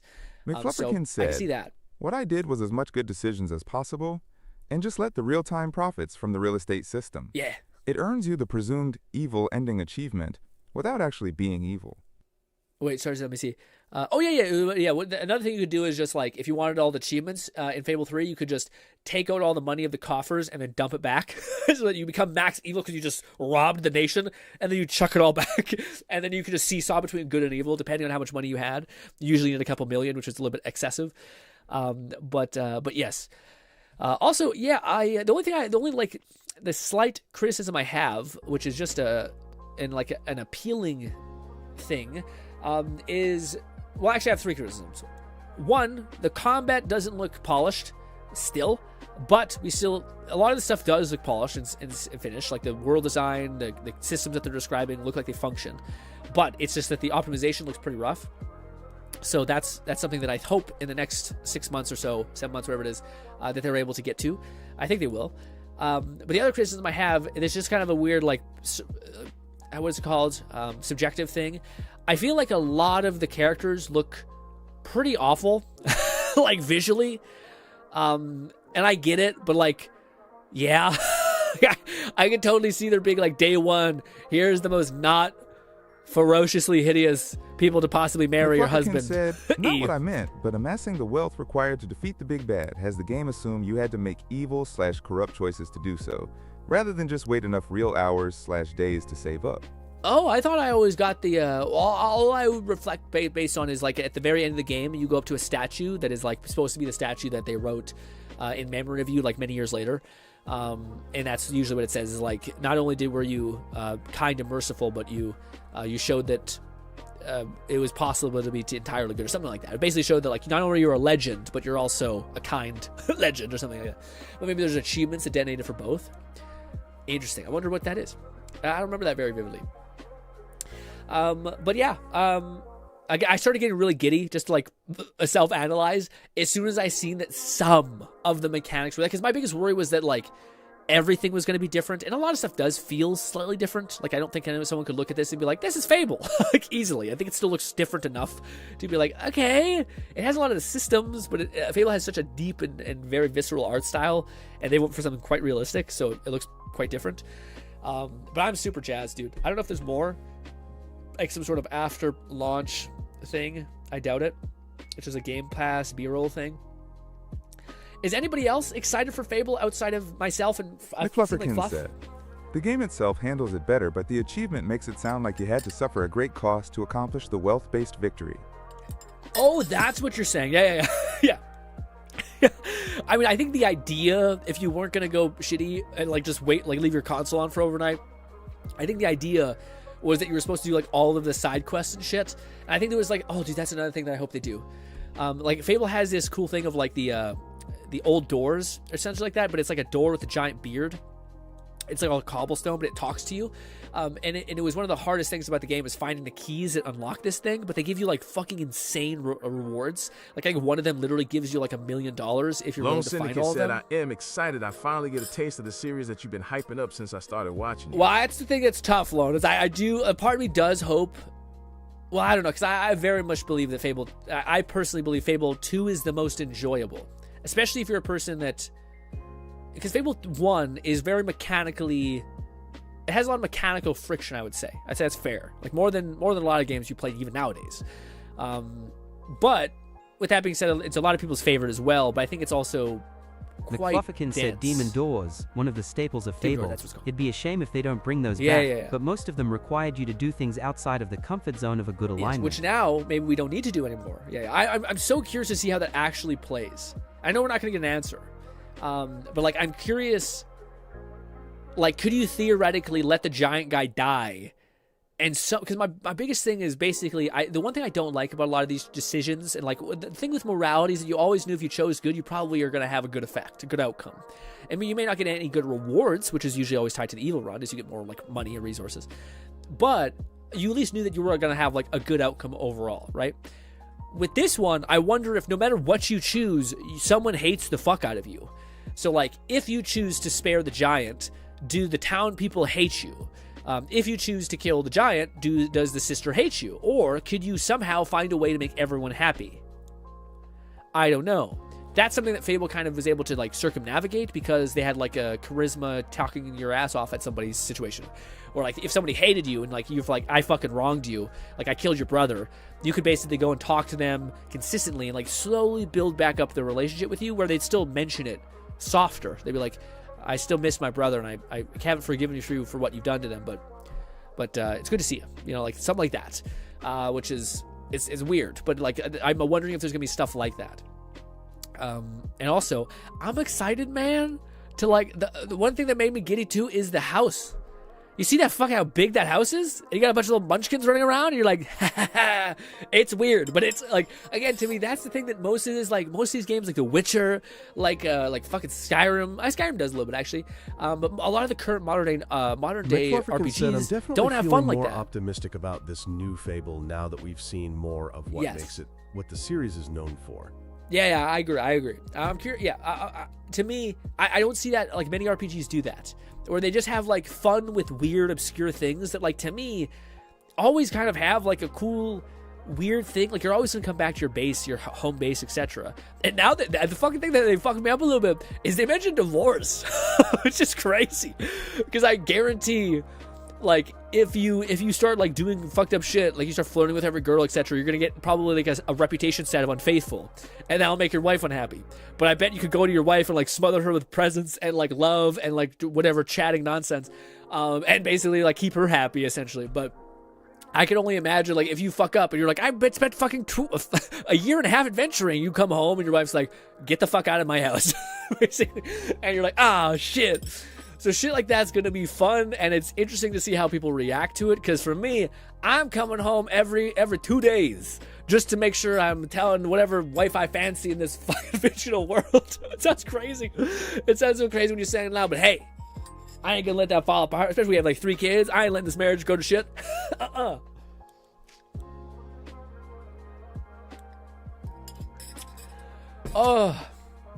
But alas, ladies and gentlemen, we have a time for some react. But before then, I want to ramble at you about some stuff. Yeah, I'm happy. This has made me just nothing but happy. Again, there's stuff I'm still curious about if they have, but ever since they showed the tycoon aspect of the game, they showed that there is reputation stuff or choices in the game, and the only thing I'm actually the really thing that sticks in my head as being a pretty big outlier is the combat doesn't look as deep, and I was hoping that would be the thing that they always improved about the Fable system, because Fable had pretty dense combat, but it was usually held up by the fact that your body evolved, which made it like kind of compelling. But I'm hoping that there's like a skill tree and like builds and things you can like really do, instead of it kind of being what looks like a bit of Witcher gameplay, which is like you just kind of doing this and seeing a health bar stun and seeing an enemy go every now and again. But anyways, also what's good? He just, sorry I didn't say hi sooner. He just says I'm definitely excited. Yeah, me too, man. I'm definitely gonna wife all the girls for the beautiful stuff. I want to show you the new Nikkei. I was talking about the big titty goth girl. Oh, okay. Also, man, that voice really fucking kills it. We probably should make that the main voice. It handles McFlufferkin said, saying that to an audience that has spent plenty of hours with gacha games, we all have a level of parasocial connection to our collection of pixel men and women. It is true. That is true. But I wonder how much they're gonna get. I wonder if you're gonna have this moment where like you pick this lady, you fucking wifey her up, you give her like a big ass house, and you being sweet, and then she comes at you with some bullshit, and you're like, I'm a hero and rich. Like, what the fuck? What the fuck, dude? Or I wonder if it's gonna be like she's like, no, I'm so happy, it's all great. I feel like with the way they were just talking, I feel like it's gonna massively affect. Yeah, it's going to massively affect, like, your wife is going to be a lightning rod, I think, for how the world is reacting to you. I think that could be really funny. But yes. I can't wait. It's also this year, dude. Oh my God, this year is going to be so fucking it's dense. I'm so happy because I have something. This year I was, like, there's GTA, but I'm not going to be able to play it until it comes to PC. There's Power World. I can't think of another game that, like, I'm really excited for. I think there are a couple that I'm just blanking on, as I always do. But this is the one that is my glint. That is I'm just like, please, don't fuck it up. But alas, ladies and gentlemen, let us transition. Lone Syndicate said, T for what? T for what? Let me jump over to Lone. Said he wanted to show me some stuff. McFlufferkin said, I mean, there was the evil-oriented lady in Fable 1 that was fairly difficult to get if you were good aligned. But she would also swoon over more evil acts than most. Yes. In fact, I feel like, which one? Sorry, Fable 1. Yeah, I haven't. Funnily enough, as much as Fable is my favorite, Fable 2 is my favorite game of all time. I never fully completed Fable 1. Again, I mentioned it, but like I was never really competent and confident when it comes to playing games. Like my first game I ever. Like I always watch Let's Plays, or I always watch my brothers play video games. So I actually got into gaming. Like I played Jak and Daxter, like kind of, but I was always like, oh, I can't play it because my hands are the way they are, and I just can't really grip the controller correctly. And I come up with ways of limiting myself essentially, which is not very good, but I did. And the first game that made me overcome that was actually Fallout New Vegas, which shows you guys why I have such a reverence for that game. But I watched like 7 playthroughs of it and thought, okay, I'm gonna try, and I did, and I beat it, and I was great, and it was fun. And I started, maybe I could try Skyrim, and I tried all these other RPGs. I'm like, oh my God, I love this. And again, the reason why I never got a complete Fable 1 is because it was so, at least at the time for me, quite intimidating and intense, because it had so many systems. It had so many, like, I gotta equip this sword, and what's this leveling up thing, and all that weird shit. It's actually funny. Looking back on it, I completed Fable 2 without wearing any armor besides cloth pants. Because I didn't, I like the cool tats. GRINN can show her on stream. Let's be honest, ain't coming this year. I hope it is, Lone. It may not, though. I see what you're saying with that. Or where are we going? We're in the GRINN React tab, I would assume. Is where you posted the stuff. Let me scroll down to the bottom. There they are. Ooh, okay. That's a character and a half. Okay, this is the Nikita Lone wanted us to show. I feel like we could, dude, I already know with just the first image. She is the gamer girl goth. Fucking stinks like shit, probably. Sweaty as hell. Oh, sorry. Run it back. If that's what you want, I'll go sit. Why is she so sweaty? If that's what you want, I'll go sit in the trash can over there. What? What?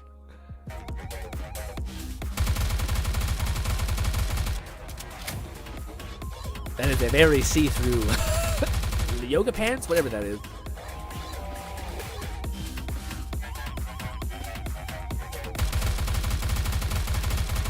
Why does she want to go in the trash? Also, is her gun all gross and old and... Yes. Okay. All right. Meant to be together. Gotcha. So she's a freak. So she's an infactor freak. Reload. Nikita is an absolute enigma. The fact that you are playing robot android girls who are also down bad for, I would assume, the general, or maybe it's just yaoi, I don't know. Said, a lot of VTubers vibe with this new Nikki character, Sleepy Goth Neat. Well, she also looks stinky. Lone Syndicate says she is the textbook definition of a shut-in. Yeah, neat. I was gonna say that I like the outfit. I don't know if I like the I have not showered aura, and also I live in fucking shite and piss. Basically, I don't know if I like that aspect. But the whole her liking manga, it's a very cute, very fun. But the yeah, I feel like a smell thing would be a pretty big turnout for me, you know. But who knows? But alas, thank you for sharing the Nikita ever-present nightmare that seems to be out all the time. Just yeah. All right. Let us start climbing our way back. Also, guys, I forgot to mention, I am so flippin' excited for the thing. For our Hollow. What the fuck is it called? It's called Hightail.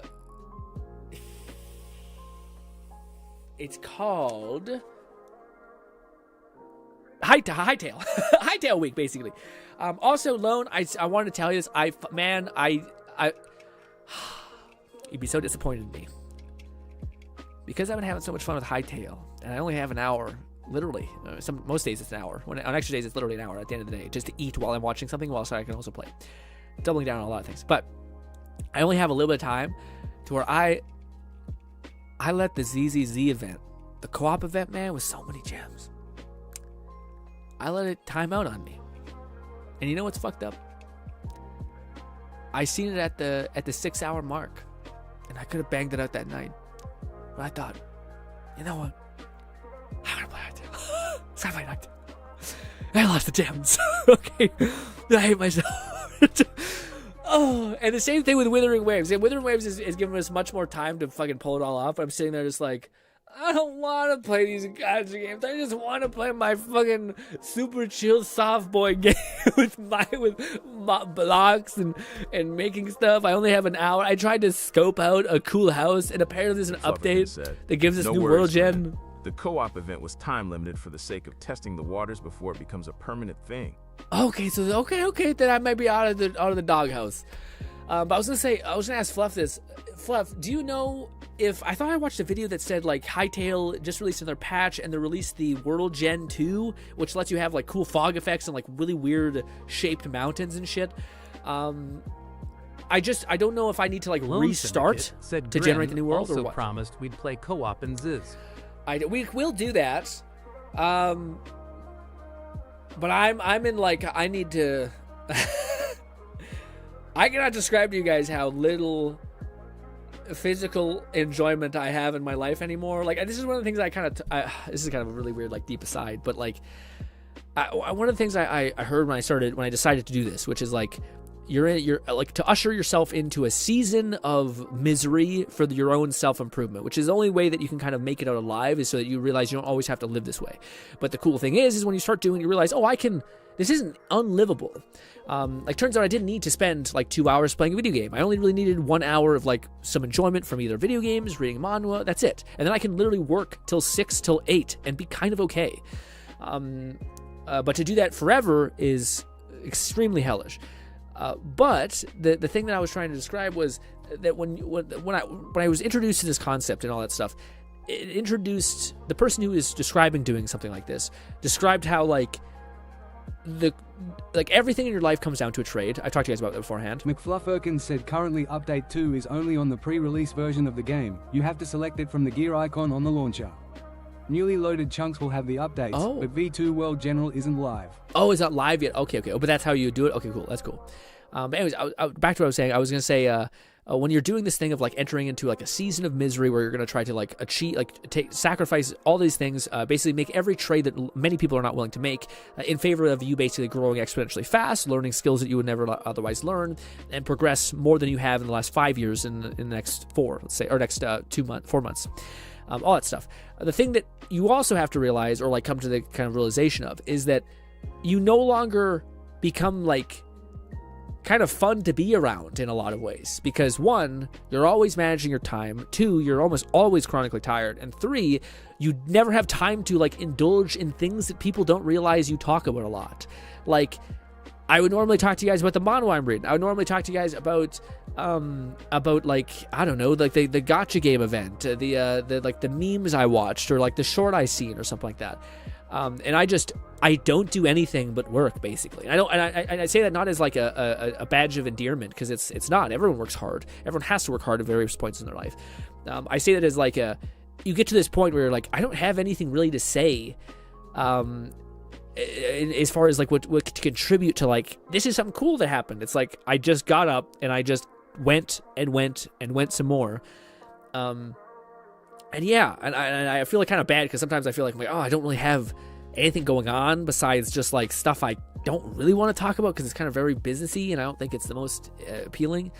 But yeah, it's just something that I like wanted to throw out there, because like, if anyone's wondering why, like for instance, some people have made suggestions for like, I want to suggest this game to you, and I can't stress enough how like it won't always be like this. I hope there'll be moments where I can finally let off the gas and I can finally like indulge in certain things. So I want you guys to keep suggesting those to me.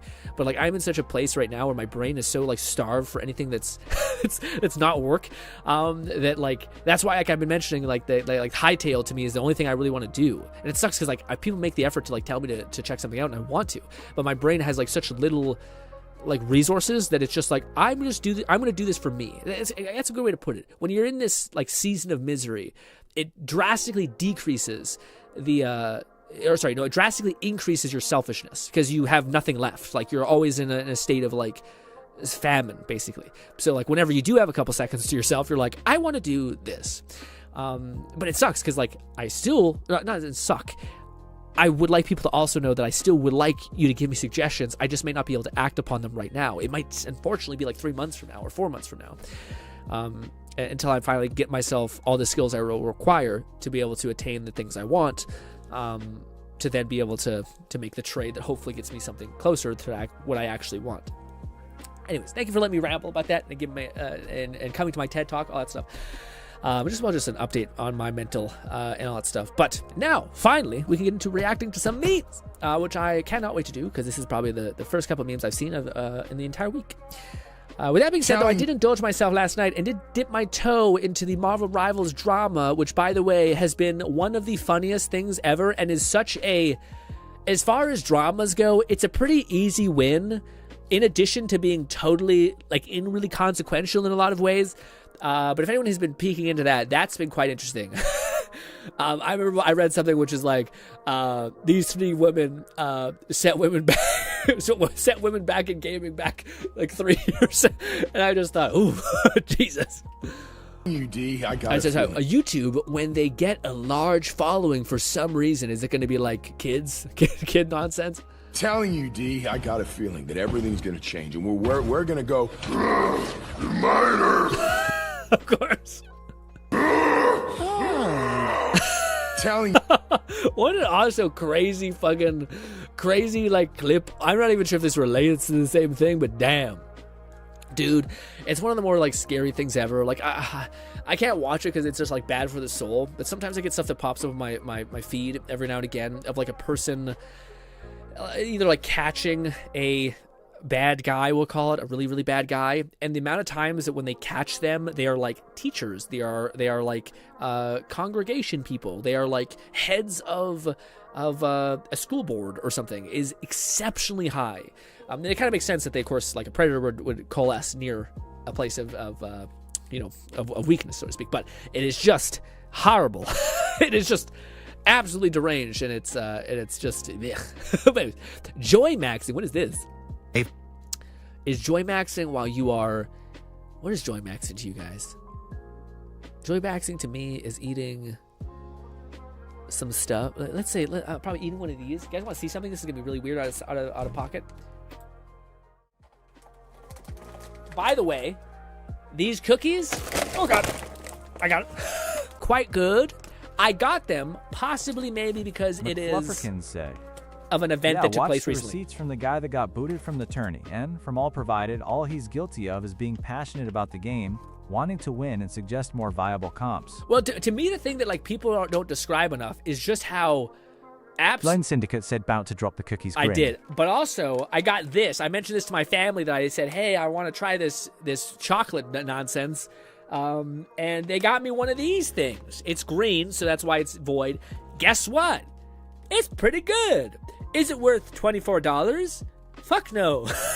But it's pretty good, and I'll eat it slowly over the course of time. Also, another side thing. Would highly recommend Miss Vicky Chips ketchup. I normally don't fuck with... I love ketchup everything, but I normally am very picky about my ketchup chips. These are fantastic. If you're wondering why I keep getting this, I have one of my things my gifts came in is like a crate.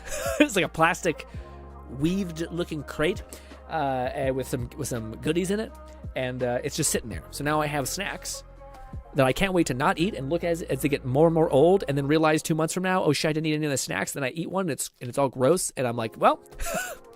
Hey Fred, give me a pizza with extra cheese. Extra cheese. And vanquish the evil of our world. Hold the evil? And fill it with love and kindness. Love and kindness? Hey, Jimmy, give me the indomitable human spirit. The indomitable human spirit?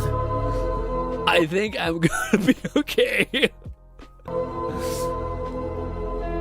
I can do this. Does that say I can't do this anymore?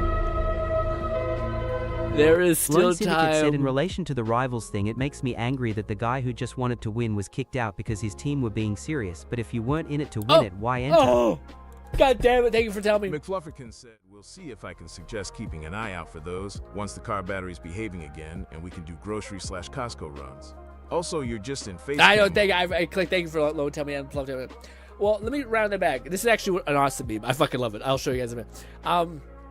I was gonna say the thing that irks me about the Marvel Rivals stuff is the whole like weird thing with the money and all that stuff is of course like it's a super impactful. One of my favorite takes of all this was Bogers, if you guys know him in the Overwatch, or not Overwatch, in the Marvel Rivals scene. He basically said like, to me, I don't need the money, but if somebody told me they did, I'd immediately lock the fuck in. And I thought that was a really good fucking take, because like sometimes people are like, no, some people are really well off, and other people have a weird relationship with money, and some people care, and some people don't like the stress opposed to the money, and some people really know the value of money and all these things. But I like the idea of like, even if I didn't care, if you cared, I'd care, which is a pretty cool take, I think. Anyways, but what I was gonna say, the thing that pissed me off the most was just the way that they treated him. Like, especially, like, if anyone is really, like, keyed into how people react, it's shitty that, like, he keeps trying to, like, make good points. He keeps trying to change his approach when he realizes, okay, maybe I shouldn't be as, like, heavy-handed and start, like, saying maybe I should lower my voice tone, things like that. But eventually, he gets quiet, and then he stops fighting back, and they keep going in, which that shit makes me want to, like, horrible things, because it's one thing when, like, when someone stops fighting back and then you start piling on, you're just a fucking coward, and it drives me mental. Anyways, but what I was gonna say is it made me laugh because the whole time when I'm thinking it, I've always had these conversations with my mom, and my mom was a real one, where she'll be like, you know, men or, you know, every woman tends to have a thing where they. Said. From what I've read, it seems like the team captain that got him kicked has had karma swing in pretty hard. Everyone. All evidence points to the captain and the other mean girls that compose the team. Yeah, everyone seems like they've been completely ripped to shreds. Like I don't know if anyone's like, we need to. At the end of the day, it's basically a video game, and yes, there was a prize pool, and yes, that would have been massively impactful, but he's essentially been okay now. He's been checked out list. Now, again, I think it could have not worked out that way if there wasn't so much community outlash, but I think, like, arguably, this wasn't the most important thing that should ruin, should encompass all of our lives. So, So I'm happy it all worked out and all that stuff. But anyways, I don't know I think everyone got feasibly fucked. And the person who got tormented was seemingly made it out alive, if not better off. So good things all around, all that stuff. I forgot I was about to say something in regards to what I was saying beforehand about, I can't think of what it was. It was something to do with the girls being quite rude, and other things. Let's see. Meave also, what's good? Meave says, I have a bad relationship with money, grown up below, again, like to me, it's insane when people are saying like 3,000 is not a lot of money. Dude, 1,000 is a lot of money. Especially if you're like in college and all that stuff, or like, especially if you're a streamer who's like, oh, this could be the difference between me getting a better PC, me being able to perform better, me being able to do whatever, right? That's a movable amount of money that can massively affect your quality of life, especially if you put into stuff that actually could like help you improve your quality of life, like skills and other things like that, or PCs, so you could theoretically stream more, make more money that way, all that stuff. Anyways, but something I was going to mention about the thing, was it about that? It was about them treating him that way. It was something about the whole topic that I think people didn't really say enough. People being cruel. The girls saying some stuff. Damn it. I've never had it be like this on the tip of my brain that I just can't get it to roll over the other end so I can remember what it was. People being mad. Oh, and also the whole event to me is just rife with like. Oh, no, that's what I was gonna say. Okay, no text speech. Pause text speech. I gotta remember make sure I get this out. My mom's a real one, and one of the things my mom will, every woman I think often does the like men, and they just tear into men, and they just like encompass you in that all the time as well. But my mom has also always been a real one in the sense that I'm like, but like don't sometimes girls, when they get in like groups of 3, they kind of start poking, and then my mom will immediately finish a sentence and be like, oh, girls are evil. Don't misunderstand, girls can be evil. we will destroy somebody kind of evil. And to me, it was exactly what happened when I was watching that thing. Because if you think about it, it's like let's say there's a little bit of conflict between two people. The person who wanted to change off the sniper person, not Widowmaker, Black Widow, and then there was the other girl who was like defending her, and then they were both building off of each other. But then, as soon as all 3 of them started going at it, they started just feeling really liberal with saying some really fucking mean and aggressive shit. And then the minute, this is the thing that makes me like my skin crawl, is the minute that he said, you know what, I'm going to stop swinging. That's when all 3 of them just say, oh, it's a fucking field day. And they just start going fucking nuts and just blah, blah, blah, blah, and just nothing but like insult, fucked up shit, all that stuff. And to me, that's the stuff that like, yeah. I tend to see that pattern quite a bit with that, which is like, when specifically in my experience, I should say my experience, when there's 3 women and you're outnumbered and you kind of create a bad, they perceive you as the enemy. Let's just say that. You need to get the fuck out. You need to get the fuck out because it's going to be bad for you, dude. Even if it's not fair, it is just a pattern that I feel like is observed. Now, the other thing is that I want to really quickly mention, I dislike heavily this idea that like people who have panic attacks are in fact women, are maybe gay, are maybe whatever religion, ideology, whatever you want, can be all of those things and a bad person or rude or significantly cuntish, etc. I dislike this idea of just because I've experienced this bad thing means that all of the bad things against me are in fact null and void, sorry.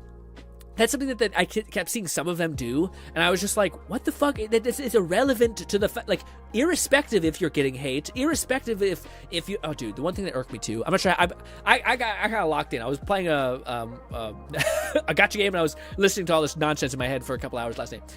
And one of the things that they mentioned was the girl who was like the main sniper girl, Black Widow, she was saying that her boyfriend was like the person who like went behind her back at the end of the night. And she came up with this like, dude, there's such a thing where like I can tell when people transition from reality to storyteller mode, and the fact that like she's like, before I went to bed I had this sneaking suspicion in my heart that my boyfriend was doing something. And then I even texted him, "What are you doing?" And he said, "Nothing, babe." And then I woke up the next morning and he messaged this dossier to the event organizer so that they could start. And I'm just like, bull fucking shit. And also, like, it's just not a thing. Like, you have no idea about this person you fucking live with. Like, and also, it's like, it's the reaction that you have. Like, I don't begrudge any boyfriend in this endeavor, really, because, like, at the end of the day, you probably, from his perspective, he probably is seeing the girl he likes a lot and has committed himself to be put in a situation which was clearly like a mess, and you're always going to be biased to the people you really, really like.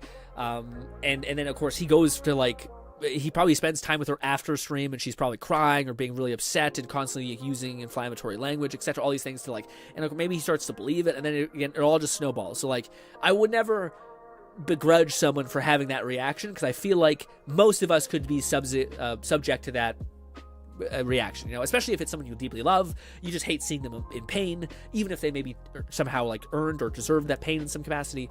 Again, Bogart had a great take on this when I'd seen him, which is, like, people were trying to tell him, like, should the boyfriend in this moment have told his girlfriend who he lives with, "You're a fucking idiot, I'm gonna go play with him because he's cool."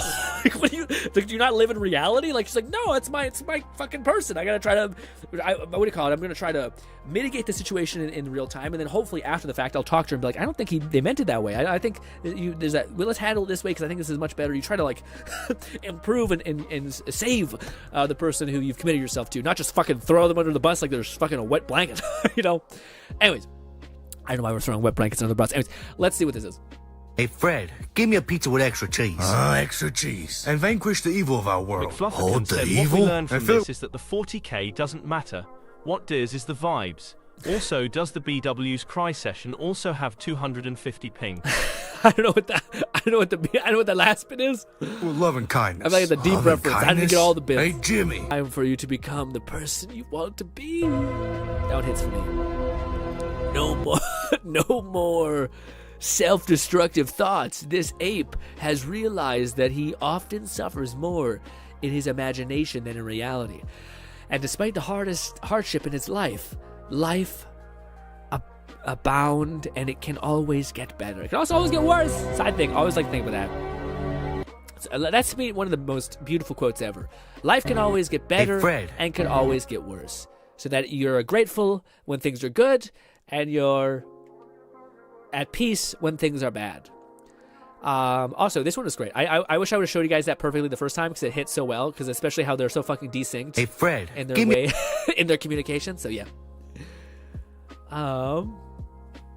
Also, Maeve says ADHD bro in a little bit. Yeah, I will say one thing like that. I don't almost want to say about the Marvel rival situation is I do not think it is like that big of a thing, but I think it's just that it's such a clear-cut win of, like, not only was, like, no accountability given, not only were the people involved super delusional, thinking that they were 100% in the right, when anybody with half a brain can realize, what? What the fuck? And I think that just makes it so, like, it's just a feeding ground where everyone can get on the same page and be like, yeah, those guys are assholes and thought they weren't. What is that? You know? Anyways, me to my homie after we place the last brick in the Tower of Babel. What? Brian. Let's make this small because I don't know if I'm going to get copyright claimed. So we're going to do this. Brian, man, what's the hold up, bro? I don't know. We got to give this a 5-second pause because I cannot get a copyright strike and this is a movie. McFluffy said I don't play competitive and rivals if I can help it, but I'll get a good chuckle out of any time I see this debacle referenced, especially anyone that goes 0/5/0. Well, yeah, that's the one of the biggest things, which is like just that. Oh yeah, it's so much stuff that, like, I remember hearing stuff when I was like listening to people recapping this, and it was just crazy. Like where they're like, well, yeah, what do you call it? Normally I would have changed, but you didn't. Like, normally I would have entirely been willing to change, and I would have done this and this and this. I'm like, but the evidence that people have directly, like, lie. Like, this was recorded live. What are you guys talking about? This is crazy. The fact that you're like, out of all the times to not just be like, yeah, is when you have a fucking 2 hours or 4 hours worth of fucking evidence to say you're so wrong. So what do you how is this the Tower of Babel? Me and my homie, after we create the Tower of Babel, I'm so confused as this relates to the thing. Also, my nose is locking up. Anyways, I guess it was mercy. What is this? Oh, the goated thing. Oh, right in the knee. Honestly, that's actually pretty good physics because he wasn't able to get enough torque, and it didn't also have edge alignment. I cry the mercy. But it looks like a little bit different. McFlufferkin said he wasn't even rude about it early on. The Black Widow refused to change the entire time, was mostly negatively performing, was coddled by the others, and only performed well when Magic made calls. Yeah, I was also going to point. So I do agree. Everything you said is 100% correct. But I shouldn't say but. But implies that you're not correct. Having spoken to a lot of women, I do not think basically, if you showed me the clip that he said, what he said, followed up by what I would assume, if I could make a guesstimate of what a female was going to basically receive after that, I don't think it's a variable of excitement and loudness that often is depicted of aggression. In my depiction, it's women. Towards women.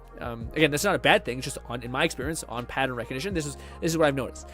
So like to me, as much as I do, like as a dude, you can get as loud as fuck as long as you're like not. If I could not infer that you're actually saying anything mean, I'll take it as whatever. And I think there's probably many women that also take it that way, or can take it that way. But in my experience, the volume level and the excitement level can be misunderstood as aggression. But does that mean he was? No. But that does mean like if I could say, like, when I first heard the thing, I thought, I don't know if they're gonna perceive him as warm and like someone who they want to know and talk to and things like that. But that's my like dumb bullshit about like being really interested in like psychology of communication and things like that. Also, Maeve says Tower of Babel is a Christian. No, I know what Tower of Babel is. It's like the Stairway to Heaven, basically, right? Something like that. I don't know what the end result is. I think it's like they ended up like destroying it or ended up killing humanity or something like that. Tower of Babel is a Christian reason we have deaf speech. So once completed, they stopped understanding each. Oh, Maeve, that's a fucking big brain thing I was not able to get. Thank you so much for explaining that to me. That went right over my head. As a person who has never read the Bible but once, I appreciate you enlightening me. I am in fact a heretic. Forgive me. What is this? Impossible. Can you guess the video game Hard? I'm about to show you a scene from a video game, but I'm not going to tell you which one it is. Hit me. See if you can guess and leave your answer in the comments. Hit me. Skyrim!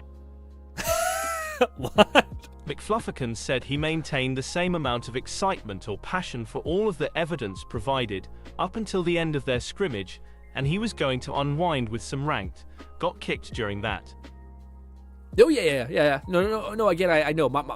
Yeah, I'm not sure what that's replying, like what that's connected to. Yeah, but I do know what you mean by that. Yeah, he always kept the same thing in that. He was not the flaw in that one. I think it was a question of like, to me, on average, can I understand why the women in this case received his excitement and loudness as aggression? To most people, I think they would be like, it's just a guy really excited and really lock in, all that stuff. But I think for women, in my experience, they perceive those traits or those actions, those inputs, so to speak, as being aggressive. That doesn't mean they are. And it's funny because like I do believe there's a dude who he's also playing with in that same call who is not perceiving his excitement or loudness in any capacity as aggression. At least that's what I got from the small clips I have seen. But with that being said, though, I've seen a lot about it. My own thing is that the clips where they are starting out, he's very excited, which is cool. That's endearing. But I also can understand how a woman can basically perceive that as a bit aggressive. Again, it's weird because I don't perceive it that way, but I can see in the patterns I've seen in the past how another person has had that reaction. Again, if we just distill things to inputs and results of inputs, I've seen many times where someone has gotten loud or gotten super excited, and women have perceived that as being aggressive in a lot of ways, especially when they're done together, which often they are, because if you're excited, you tend to be a little more loud, you know? Again, this is not every woman. This is just a lot of the things I've seen in the past have echoed that, you know? But also, is this the meme that it's just Skyrim? I was going to say, I thought we were going to have a fun one where it was going to be like, can I guess the game? Probably not. Also, yeah, what an absolute difficulty hard is insane. Is insane. Now, what if it was a mod in like Skyrim for some other game? Man, I don't know. Fluff says, I'm not going to go out of my way to support him on Reg on the other, but they were clearly in the... No, absolutely. My point is never that they're not in the wrong. My problem is that when people, like, when somebody says, like, he wasn't speaking aggressively, I'm like, I agree, but also, I know why he got the outcome he got, basically. At least I think. Now, maybe he could have... Another person could say, well, like, hey, maybe he could have... spoken really nicely, done all this stuff differently, and he would have gotten the same result. Maybe. I tend to not think that's the way it works. Usually in the life, everything, like, maybe it's just the way I think of things, but, like, everything is an input you could theoretically control. If you do something, you can do something differently next time. And you can basically, hopefully, get a different result based on you accepting the fact that everything is in my control, or everything is my fault, or everything is something I could do. Now, theoretically, there are things out of your control, but I still think it's much better to live your life as if you believe that you have control, your inputs matter, basically. But yeah, I definitely am. I don't think for me, I'm not going to probably, I'm hopeful that he gets like other Marvel Rivals people to like duo with him, because I think that would be fun.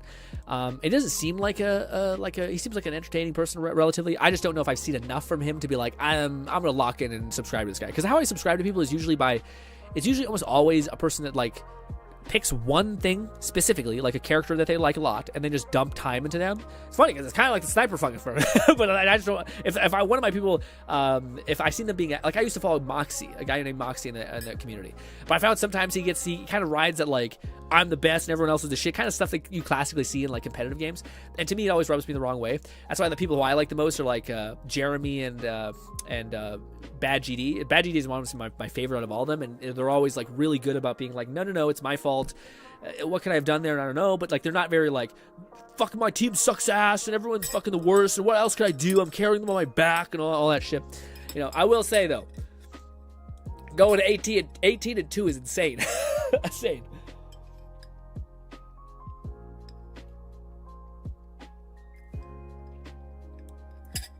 Ooh. Man, my nose is bothering me so much. I don't know why when I stream, my nose like it's cut off. Like, yeah. I think it's the light, maybe. What is this? Rest in Harada. I wish for a peaceful world. Said, damn. 2 hours pass already. Oh no! McFluffergan said, funny enough, he got replaced by Moxie or whatever his name is. There's too many streamers that use similar names in passing, and he couldn't salvage their chances. No, absolutely not. Yeah. Well, the worst part about it is like that's everything. Everyone always comes to the conclusion of like, I don't know if I love the fact that people are saying like it's the organizer's fault entirely, which it is, but I just also don't want to mitigate the fact that like, again, it's weird because like I hate that you even have to have this conversation because it seems like you're giving power to things that shouldn't have power. Like the idea of like, well, guys, it's entirely disgusting to see people be sexist. It's like, well, yeah, it's entirely disgusting to see anyone be anything that's like horrible to another person out of a consequence of any of the actions they have power over. Like, yes, but like, you know what I mean? Like, it's like I don't like when someone calls you like what do you call it? I don't know. And for dudes, it's usually like someone calling you gay or something. You shouldn't have to be like, it's terrible to see people being sexist against men. Like, you just don't say that because it's not like relevant. Like, yes, there are people who are going to be idiots. Yes, there are people who are going to be all that. But I just don't feel like it's helpful to be like, well, that. It's like, no. The things that you can change that matter, that are relevant to you, is pointing out the behavior and the action that you dislike. So for me, I think the way the girls ganged up on him, I think the way that they escalated the situation, I think specifically the girl who everyone is hating on so much right now, deservingly so, because she was like the one that kept twisting the knife and like jumping in and like was feeding off of the thing. And it's funny because she even says like, I'm a horrible monster of a person. And you're like, well, if you know that, and you, what is, I wish for a peaceful world. MFs when the genre mishears them. What does it say? When the genie mishears them. I wish for a peaceful world, a peaceful world.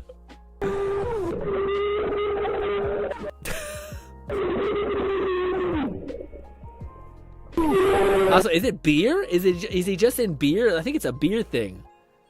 Does he have beer and then I know he's pissed. But in the beer, does he have another drink? I'm not sure. Also, Meave says, you choose someone to sub to based on dedication is like how I enjoy your stuff from Let It Die. Thank you, man. I appreciate that. Meave. I'm so sorry. Maeve. I'm going to say Maeve. Yeah, well, I mean, dude, you know what's weird? To me, everything that I end up subscribing to in the end is usually that. It's just like passion. But I want, like, you know what's actually fucked up? And it's something that I probably could take a big lesson to, is I don't...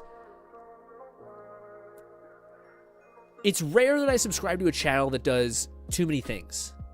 Like, if a channel did... Like, the only channel I can think of that does that is, what is it called?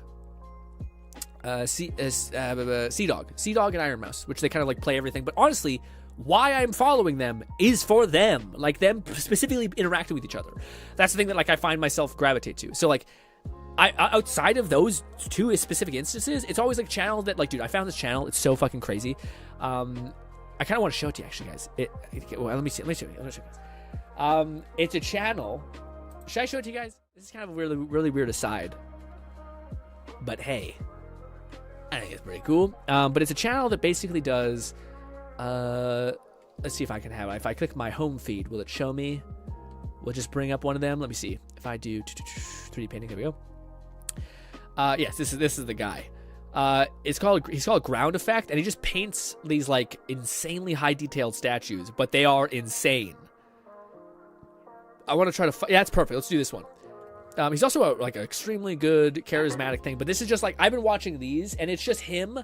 Fucking absurdly good at painting these things. So where like he creates like flesh pigmentation really, really well. He also makes like this is the thing I've noticed, which is kind of hilarious. Which is he makes all kinds of like statues. But one, he makes them huge, which I always think is awesome because I just don't want a little baby thing. So he makes these gigantic statues, and you can start to see with his uploads that he's like, wow, the statues of schmexy women kind of go hard. But it's cool seeing it like the way he actually does airbrushing. The statue is crazy. The statue's a bit crazy. But what do you call it? The way he does airbrushing is like really, it's like satisfying visually because you're layering things in a really weird way. So you start with like basically pink and then like dark purple, and that creates shadow pigmentation within your actual skin pigment. And then you just do layers and layers and layers. And just to really like skip by, like to actually see when stuff starts hippity happening. Because you guys don't really get to see what he is, because right now it just looks like a bunch of mush. But this is in fact, speaking of Marvel Rivals, let me skip up to a little bit.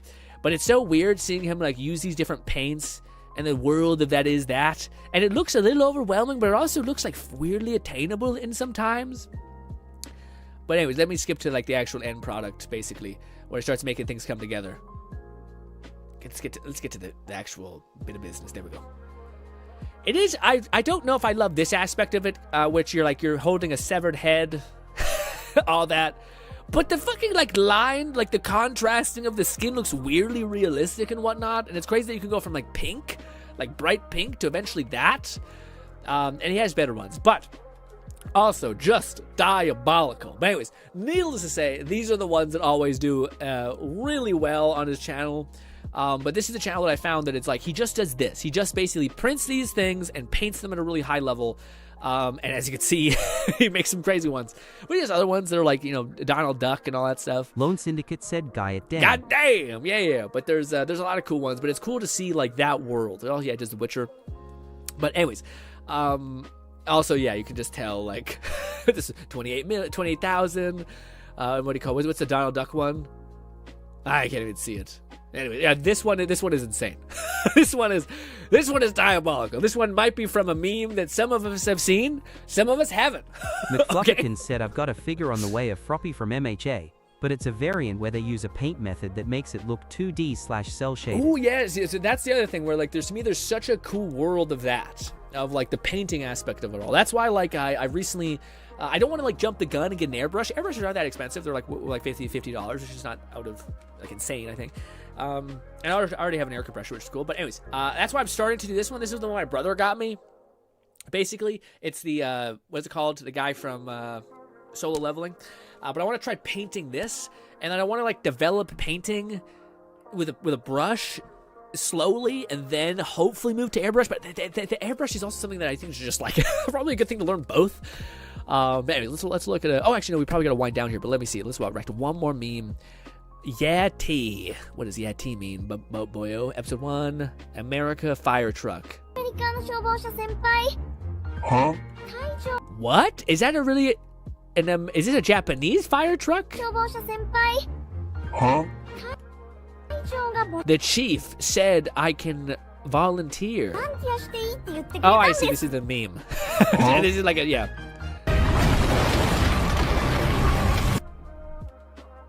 Okay. I do not. Okay. I'm slowly getting what this is. Lone Syndicate said no, ZZZ. The title is in fact a lie. I did not know that this was the state of play. I did lie to you, Lone. I betrayed your trust. And I got nothing. I was going to say you have to forgive me, but I'm so tired. I'm so tired. Also, man, I don't know. I'm surprised Lone does not ever feel fatigue when playing these gacha games. It's a very cute thing. It's like a whole thing, anime nonsense. But, what do you call it? Yeah, I'm off to go do some stuff that I can't quite talk about yet. But yeah, it's hopefully gonna be a long night, so I can get all of it done. But anyways, hey gang, you're cute, all that. Oh, I'm back. But thank you for putting up with me and reacting. Oh my god, my fucking arms and body. Oh, my fucking whole spine. Oh, sorry, we were staying still for such a long time. Okay. But yes, I am off to go do some stuff. I hope you guys enjoy the rest of your day. I do believe Fluff is streaming, so we'll go ahead and raid Fluff. We also spent some time with Fluff doing a podcast stream, where mostly Fluff was telling me about all kinds of things, specifically the new Warframe game Lone and Syndicate some high said, it's okay, Grin. It's not the first time you've betrayed It my is trust. not the first time. But It it's will cool, not all be the good. last. Okay?